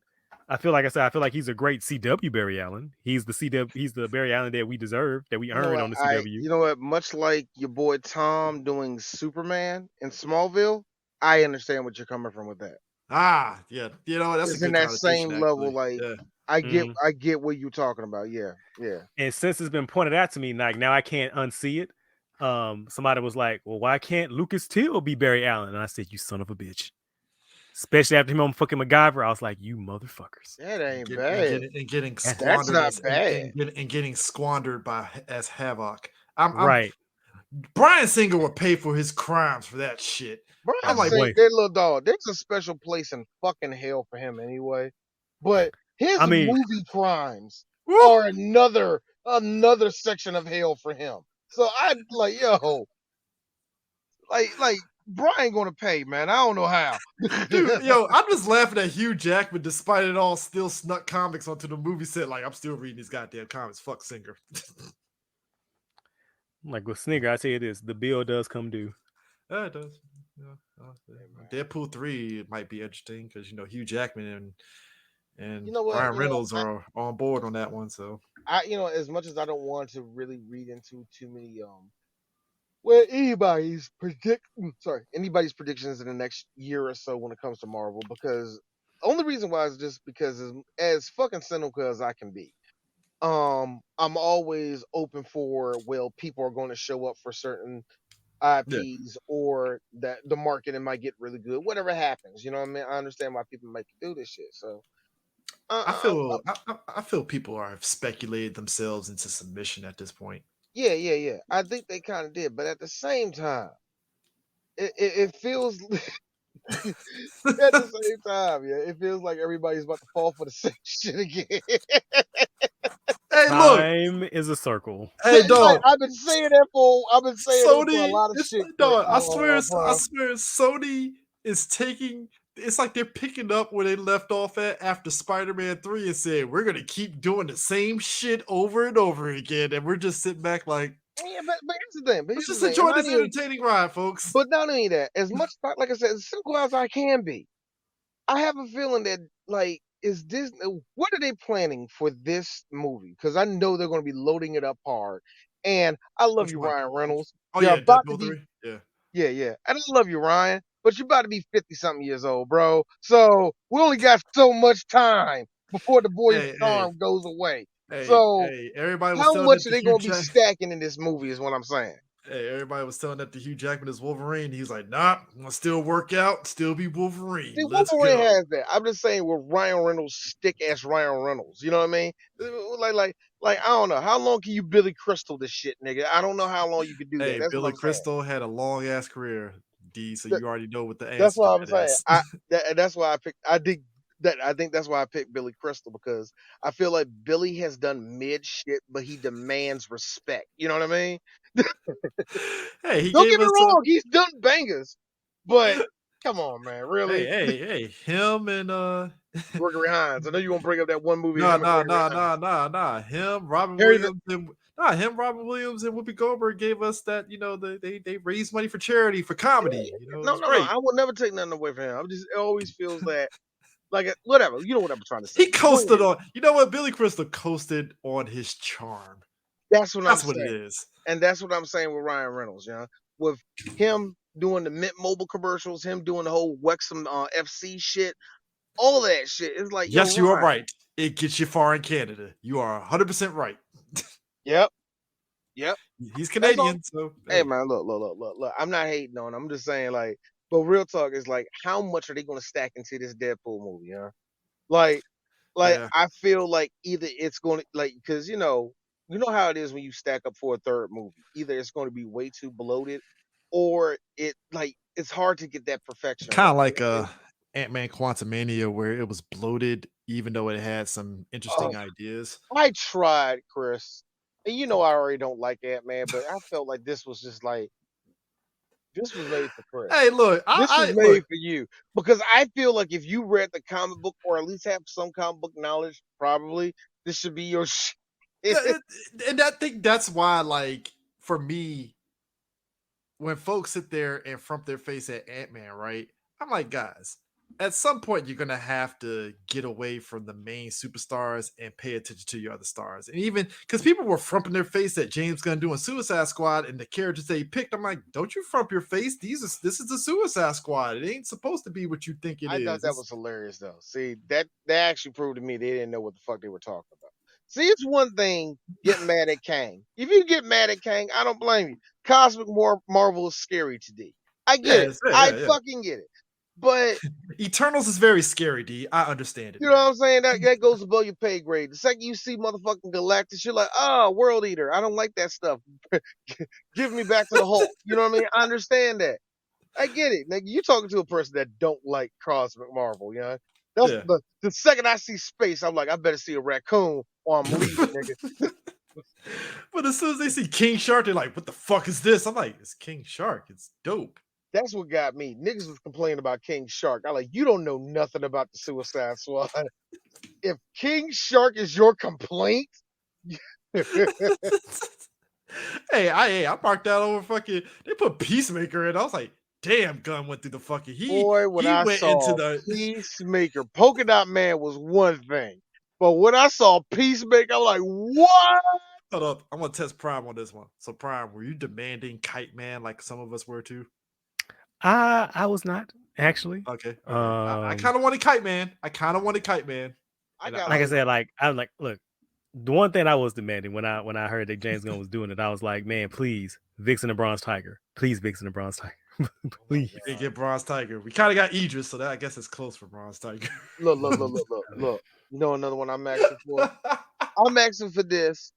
He's in Legend. He's a legendary one-use villain.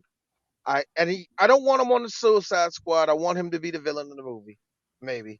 And it will go with the little trend that's going on right now. Get Snowflame. Get Ooh. Snowflame to be the villain, You or at know least what? the Let's go. 1 second villain, whatever. You know what I mean? I need Snowflame there. Let that dude start doing cocaine and just be silly with it. Like, what the fuck? And this nigga turns into Brawly. Come on. I feel that That might will be be Peacemaker. hilarious. I feel that might be Peacemaker season 2. He probably show up in. Hey. Put down the booger sugar. Let's get. Hey, look, I kind of would count Vertigo in the next Suicide Squad movie if they do it. No, I already told y'all, man. When I tripped over him, when I tripped over this motherfucker, I want him in now. The Fiddler. The Fiddler. There's the idea of it. Fiddles in control. You know what you do? And this is what you do. You get John Oliver to play him. You're like, so what do you do? No, I get on my fiddle and I just start playing. So, like the Pied Piper. No, not like the Pied Piper. I'm not a pervert. You just call me a pedo. Call me a pedo. I don't know. Dog, it writes itself. And yes, he gets killed in 2 seconds. It writes itself, yo. Dude, fucking give me Kaleidoscope. I'd be down for that shit. Hey, real talk. I want Captain Flag back as an android. Let's go. This is why. Look, Too soon, man. I know, man. Look, no. Actually, I'm sorry. Look, as a fan of Flag, Prime. You gotta let it go, man. We both seen what happened. You gotta let it go, brother. This is why this is why I'm an advocate for Marvel leaning into some of their unknown properties. Because hey, they weren't ready for the Thunderbolts, though, man. Look, you know what, Prime? They were not ready for it yet, Chris. You know what, Prime? I'm starting to understand why you keck at that lineup, That even though I lineup is like it, trash. because I'm sitting It was back, a I'm like, trash lineup, man. because here's my thing, like, okay, I get it because MCU, right? But it's like when you look at the comics, right? Fuck it, you don't even have to go all the way back to Screaming Mimi. Fuck that. Give me like the Norman Osborn Thunderbolts. That would be a dope lineup. You can substitute Venom with somebody else, obviously, because you don't have that character. But like Radioactive Man, Moonstone, Swordsman, who has daddy issues and has a sister. Just like, come on, it writes itself. It does. Or just give us some varied fucking powers. Like half of that team, they all do 4 the super same, soldiers, guys. 4 super soldiers. do the same goddamn thing. We have 4. Actually, no, because I can't even. Well, yeah, 4 super soldiers. Because you have Bucky, Widow, Crimson Bucky, Guard. Widow, Crimson Guard, and Taskmaster, technically.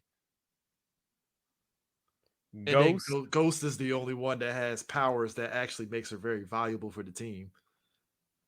And that's it. And I'm like, but you have other villains that we've seen in the movies that you could add onto that team and vary it up a little bit. Team sucks. Team fucking sucks. It just didn't draw. It wasn't gonna draw nobody's eye in, man. And that felt like one of those things that go straight to Disney. I mean, because it's like when I looked at the lineup, I was kind of excited. I ain't going to sit there and say I wasn't. No, I was kind of You excited. were Like, oh, this is Chris. Look. I don't like, blame all you. right. You were excited for the content, dog, and that's fine. Yeah, and it's the I'm gonna content. give But then you that. thinking back on it, it's like, so 4 super soldiers and a ghost, huh? You know, like, who are they fighting? Is these questions? supposedly, Sentry, which What? They lose. Look. I would say this. I got the most important thing. I'm gonna say this right now. Of all those people, who's the likable one? Out of the Thunderbolts lineup, Out of that lineup, you just said who's the likable one there? What's his face? Her dad, that dude. I keep forgetting his name. Prime just said it So too. you got a bunch. So you mean Crimson. you got a? Yeah, Crimson Guard. He's like, because he was funny as shit in Black Widow. I love him. Oh yeah, I mean, yeah, he was all right. But look, the point is, just but here's just the thing. him lying about meeting Captain America. I'm like, bro, you didn't meet Captain America. Like, No. Here's the problem. You got a bunch of dudes who are you got only one person with personality and a bunch of alphas. Bucky is still stoic after he's still Falcon Winter Soldier. Still fucking douche, Sean. Like, come on, yeah. Fucking what's her face? She's after Hawkeye basically told her, hey, I didn't kill your sister, whatever. She's people like Lavana. Yeah, they like Lavanda. She's actually, you know what? She does have a personality. So that's 2 people. That's 2 people that got personality. And you think that's Taskmaster.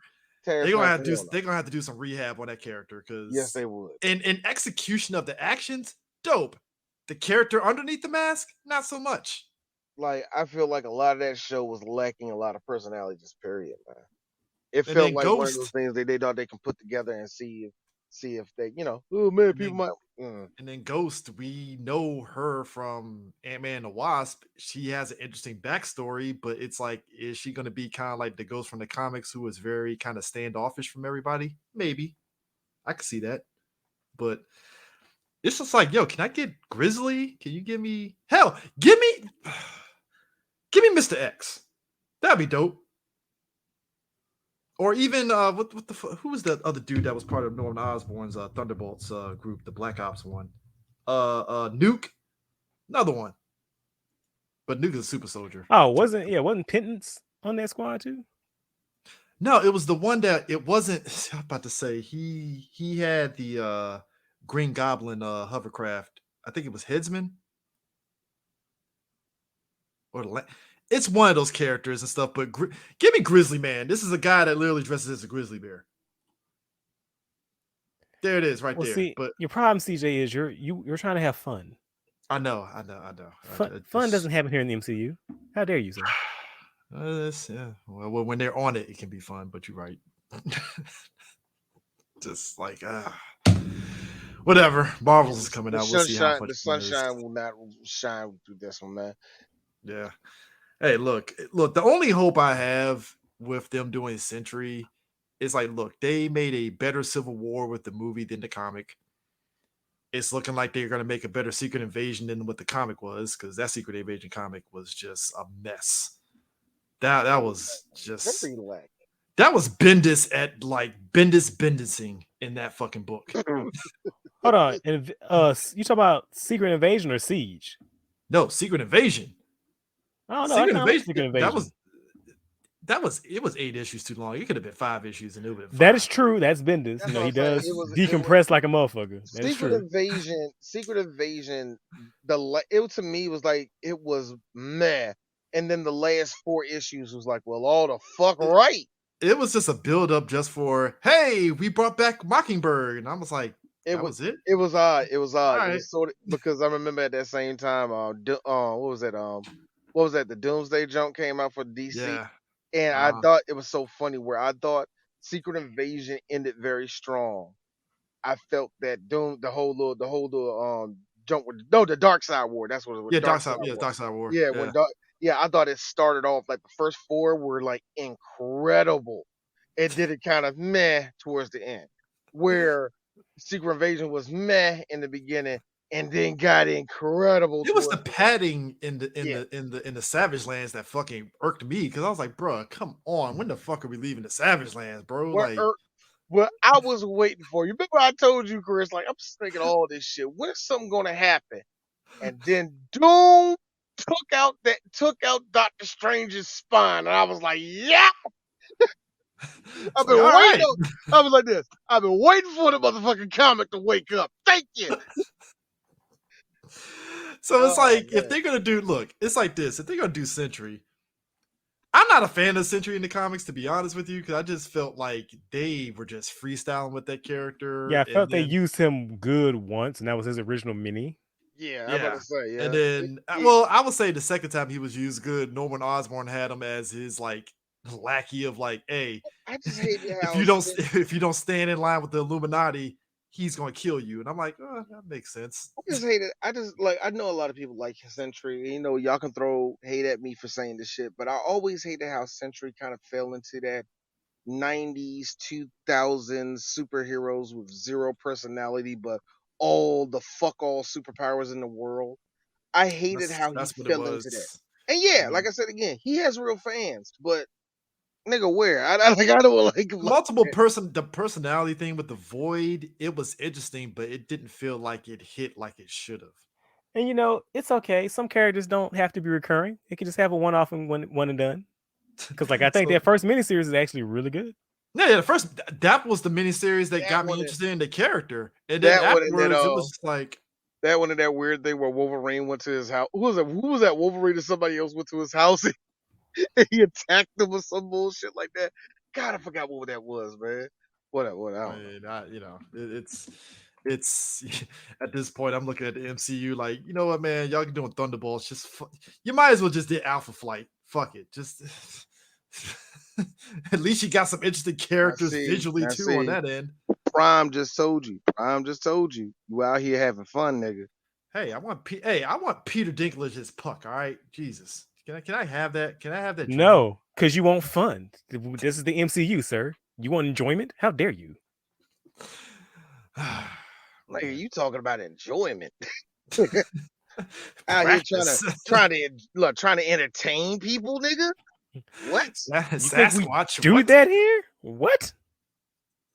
Hey, Prime, you ain't shit for predicting that Harrison Ford line with him being bro. Prime. Hey, folks, we predict stuff on the podcast, whether it's this show, Working Title Sports Show, or any other show. Sometimes predictions end up coming true. Prime predicted that shit on the show, and he went on Twitter and said it. And then what did Harrison Ford do? Say the same exact shit. And I was like, exact shit. From the same exact fucking news site that asked him. I'm like, bro, I was just joking. What the fuck, bro? What's a Red Hawk? The fuck is a Red Hawk? What the fuck is that? You know what? Every once in a while, I give grace to people that don't know anything. This is the time I look at Harrison Ford like, you know what, Harrison? You get points for me for that one. What's a Red Hawk? Like, yo, that is the exact answer you give to these motherfuckers. Like, come on, man. You think first of all, Harrison rolled out of bed and just collecting the check, bro. What y'all fucking talking about? I'm about to say, let's talk real shit first. First of all, you think he read the script? Not just giving him cue cards when he shows up. Y'all get this. No. Let's be real. Just told me about this Marvel thing. Look. He didn't even have to audition. They were like, "Hey, Harrison, we want you to be Thunderbolt Ross." All right, sure. The fuck is that? All right. All right, sure. Where the check at? It's the military. I'm with this black kid over here. Who's going to be Just gotta get my director? Can I work for door with it? There's not a lot of running, is it? As long as I can fly my plane, it's all Well, I got the Yellowstone thing, 1928 or whatever it's called. Would there be a dog? I don't got to kiss an old woman. I'm kind of doing that with Helen Mirren. I like them. As long as not any goddamn CGI. Look, I feel bad for Anthony Mackie because I know he's geeking out that he's working with Harrison Ford, but he might be like low key keeping his P's and Q's to not like piss off Harrison Ford. I feel like Harrison Ford is a very, very cool actor until you fuck up lines. Probably. Like, I think he's like laid back as hell, but if you got him out on the set longer than he wants to be, he's going to be an asshole.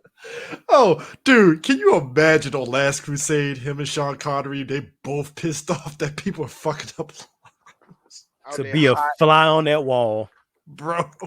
But also, I got a feeling that Sean Connery got on his last goddamn nerves. Man. This is what I'm Harrison, let me tell you about this pusher I got you back in '74. There's no problem about you. There's no problem about you Americans. She was a real carpet muncher. I don't care, Sean. I don't care. Sean, we just gotta get the lines out. I need to go to my trailer. I need to get my cock out on this girl. Sometimes, Harrison, you gotta grab him by the pusher. See, I can say it. I'm more charming than Donald Trump. You ain't lying, Prime. I need to be a fly on the wall during conversations. Boy, holy shit. I feel like Sean Connery. I feel like real talk. I feel like the only real actor that gives you like true, like a funny conversation, but there's like a whole lot of wisdom in it. I feel like Jack Nicholson is the only one in Hollywood right now can do that. But because everybody else, I think they're just going to sell you on bullshit. Well, Denzel. Well, Denzel too. Yeah, Denzel. I'm keeping with the white actors. Okay, white actors. Jack's the only one. I got a feeling that Jack. You talked to Jack for 5 minutes. It's like, yo, I done learned a lot from this dude. Well, son, you're like this. Do you want to know the true meaning of acting? It's like, yeah, tell me, Jack. Tell me. Give me some deep shit too, yeah. Hey, I'll tell you something that'll probably scare both of you. Countdown until Jack Nicholson's in a Marvel movie. Boy, don't you put that evil on me, Ricky Bobby. Why would and watch it be a role that we all would be like, son of a bitch, that would work. No, I think it'll be a why. You could have gotten anybody else to do that type of thing. You drag that man out of retirement.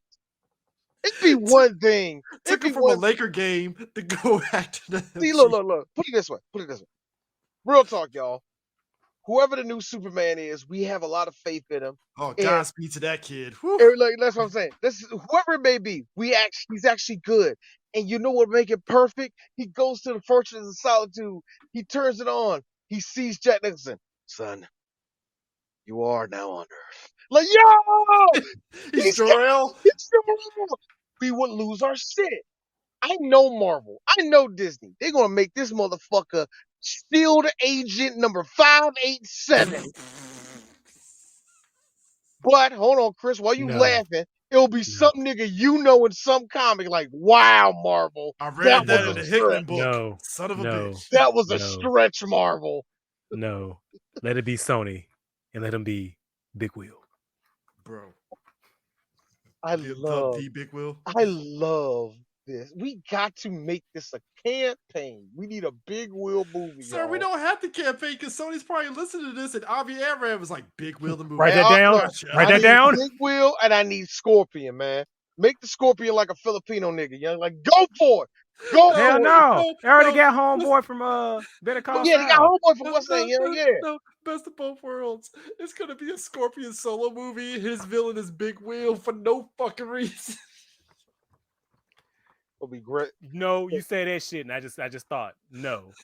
It'll be Scorpion. His fucking villain will be fucking Aleister Smythe and the Spider Slayers using that shit to test. Bro. Go home. Side note, folks, Alistair Smythe is an original character. He's not a comic book character. You know what, guys? Stop me on this. I have not seen Felicia Hardy. Who has ownership over her? Sony. Sony, yes. Yeah, She's a Spider-Man character. Yeah, Spider-Man character. All right, that's what I'm saying. So yeah, Black Cat. Yeah.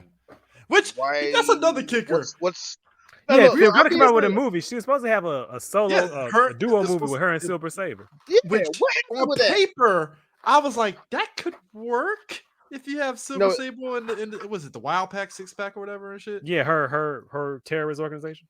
Yeah, her mercenaries. Her mercenaries. My bad, sir. They're terrorists. All right, I played that first Spider-Man game. They're terrorists. All right. They took over all of New York. I'm just trying to be fair because Silver Saber fine as a motherfucker. But yeah, you right though. You right. Hey, look. Hey, look, man. Look, that's why I was like, so what happened? That's why I'm like, what happened? Like, hey, look, man, it was supposed to be Black Cat and is the foil to Silver Saber. I was like, that could be interesting. And then Sony was like, nah, fun. What is that? Coherency? What is that? Nope. Sexy? Sexy? I know. Black woman directing? Get the fuck out of here. You don't want Black Cat. You want more Morbid. Morbid. It's Morbid time. Yo, man. And look, to be fair, I'm on the rare minority where I feel like a Morbius movie could have worked. It could, bro. That was the kicker that to me, I was like, as much as I hated it, I saw the look of my father's eye. Oh my God. You like this trash. My dad is not a stupid man. My dad's not a stupid man at all. He will rightfully pile drive any show into the ground if it doesn't entertain him at all. Morbius? And I sat and thought to myself, all right, D, you don't know who Morbius is, How would you rate this movie? It's all right. See? But you know what it reminded me of? And both of y'all might agree with me on this. It kind of reminded me of that fucking Dracula Untold movie. You know, it felt like that, but by way of, it felt like, what was that fucking syndicated show that was based on that Malibu comic? Nightman? Was it Nightman? Man. Is that what I'm thinking about? Nightman was Malibu. Nigga. Nightman was not Malibu. Yeah, okay, I think that might be what I'm thinking about. Yeah, Nightman. Wait a minute, Nightman was Malibu? I thought Nightman was like Dark Horse or some bullshit. No bullshit. I thought he was like with Dark Horse or something, man. Nightman was Malibu. Fuck out of here. He's Marvel now, but he was Malibu. Well, yeah, because Marvel, yeah. But it felt like one of them shows. Like, yeah. Like if I was watching this shit on WGN, I believe it. Hey, if WGN presents Morbius, I'll be like, I'm fucking in. Let's watch this. I'm like, all right, sure, why not? Well, I think there's some interesting names behind this production. Hey, look, dude, you know me. I was a mark for fucking Mutant X. I watched that shit religiously, so hey. You know what, man? Look. Chris, look, check it out, man. If the King Features folk can have their moment in Hollywood, then so can the Satisfying Six can have their the Satisfactory Six can have their Satisfactory Six. Oh, I'm just like you want to know the fucked up part about all this? Hop into a time machine, run to D when he's 11 years old, at the height of my Spider-Man happiness. Hey D, there's going to be a Craven movie, Morbius movie, this. I would have turned into Barney, hook it to my veins. And then go and tell you it's all going to suck. Hey D, you remember the Shadow? Ew, yeah, all of them like that. That's the only reason, Chris. That's the only reason why. Okay, sucked. I like Venom 1. Sucked. I thought Venom 2 was really good. Actually. But here's the thing. Here's the sick part about it, right? The reason why both Venom movies, in a weird way, work is that Venom as a character had stuff without Spider-Man, and they were at least like, it's a story. It's a And story. Tom Cool. Hardy does pretty decent with it. And like I I said, mean, there's concern for his Limbaugh for carrying those fucking movies on his Woody. motherfucking Hey, nutsack. to be oh, fair, Woody Harrelson was kind of carrying that second movie. I didn't like Woody in the second one, man. You didn't like I Woody did in the second not movie? like I did did not like not his like him Carnage. as Carnage, man. That's me. I tried. I'm a I Woody tried. Harrelson mark, so I can't. I'm Hey, nigga, I'm a Mark too, man. I love that. I love that dude who's been 51 years old for the last 10 years, man. Yo, Woody has aged slowly, and I love it, man. But yo, I said the same thing, but nah, man. I didn't like him as Carnage. yeah, I didn't. teenage me still looking at Wizard magazine would have been like, hold up, Craven the Hunter's getting a movie, and I would have laughed and been like, all right, let's see what happens. Oh, the fact that we Look, I say this oh, as somebody that I remember when Nick Cage Ghost Rider came out. I didn't think he was that good of a Johnny Blaze, but look, when Sam Elliott fucking popped up as Western Ghost Rider, I lost my mind. I ain't gonna lie. Like that shit was hot. I Like, loved it. you know what? Ghost Rider. Ghost Rider was Then the a second one where I thing. forgot Idris Elba existed in that movie. I was like, ah It shit, was he a was in that movie, wasn't he? thing. Hey, Nicolas Cage willed that movie to happen. Oh my god, that was a barely pushed to the finish line movie itself. That's Both of actually them. Both of them. that second one was the one that was like that happened. Man. Yeah, that exists. That was a salmon hopping out the river, gasping for air for an hour, and then hopping back into the water when for no goddamn reason I didn't know you Christopher Lambert showed up. I didn't know you could make a low budget Ghost Rider, but that second movie proved it. I ain't know that Christopher Lambert could command that much fucking money for that short amount of time. That's the majority of the budget, sir. Oh man, the fuck, yo. Idris Elba got a check. It's just like, well, on the resume. Hey, remember, man? Remember, that's when he was eating up. That's right after he died on Wires. No, he died way back when he was Stringer Bear. Point is, man, he was on that kick after Daddy's Little Girls, nigga. He was trying to get every motherfucking movie. I feel Idris is like Sam Jackson. It's like, hey, if there's a check, I'll take it. Let's see what happens. Because he was in Extraction too. I was like, what the fuck is Idris doing in this movie? Collecting by the way, motherfucking check. Which, by the way, folks, you should go watch Extraction 2. It's actually pretty dope. I like it. So, hey. But yeah, I think that's And while I'm there, I will say this. Fubar actually ain't that bad. It's not. I heard that. I heard Fubar wasn't that bad. I saw the first episode. Well, all right, there's a plot. That's what I say. No, for real. It's like, all right, where we going with this? That's what I mean. It's like, all right, cool. Yeah. So yeah, this has been a fun comic book corner. Next time, whenever D gives me an opening on when he's free, we would definitely do that Arrowverse retrospective. The highs. I have no problem with the Arrowverse. The Flash, but if we do the Flash, unfortunately, I gotta skim through those last 4 seasons. So. Oh yeah, Prime. You do realize we owe the people a Naomi live watch. You know that, right? Yeah, yeah. Naomi. Somebody got Prime the Blu-ray and I was cracking up. Boy, nah, nigga. The shit that got me was the prediction. Like, again. Prime, your prediction for that show and the last ability and everything about it was like, for a nigga, like yo, for a dude that didn't plan to watch a second of it, you were right. It's like, Prime, yo. dude, I was like, I know Prime is sick to them stomach days. He did not want to be right about that. And I was like, oh yeah, he's sick to his stomach right now. Like, what the fuck? I didn't ask for these powers, man. Hey, look, man. I didn't ask for any of this. I'm just saying, nigga, I went down to Atlanta just for y'all to cancel that goddamn show and make that one, young. So I'm mad as fuck, man. Oh man. But yeah, we owe people. Chris Williams need a job now, nigga. You sure? He's very happy. What is Chris doing now anyway? I don't know what he's doing now, man. Yeah, living life off of living single, so you know. Oh shit. All right. Ha. See what you did there. All right. Anyways, folks, that is it for Comic Book Corner. We'll be back. Appreciate you, D, for joining in, and we'll be back. Yeah. So we'll see you guys later. Peace. Auf Wiedersehen, dudes.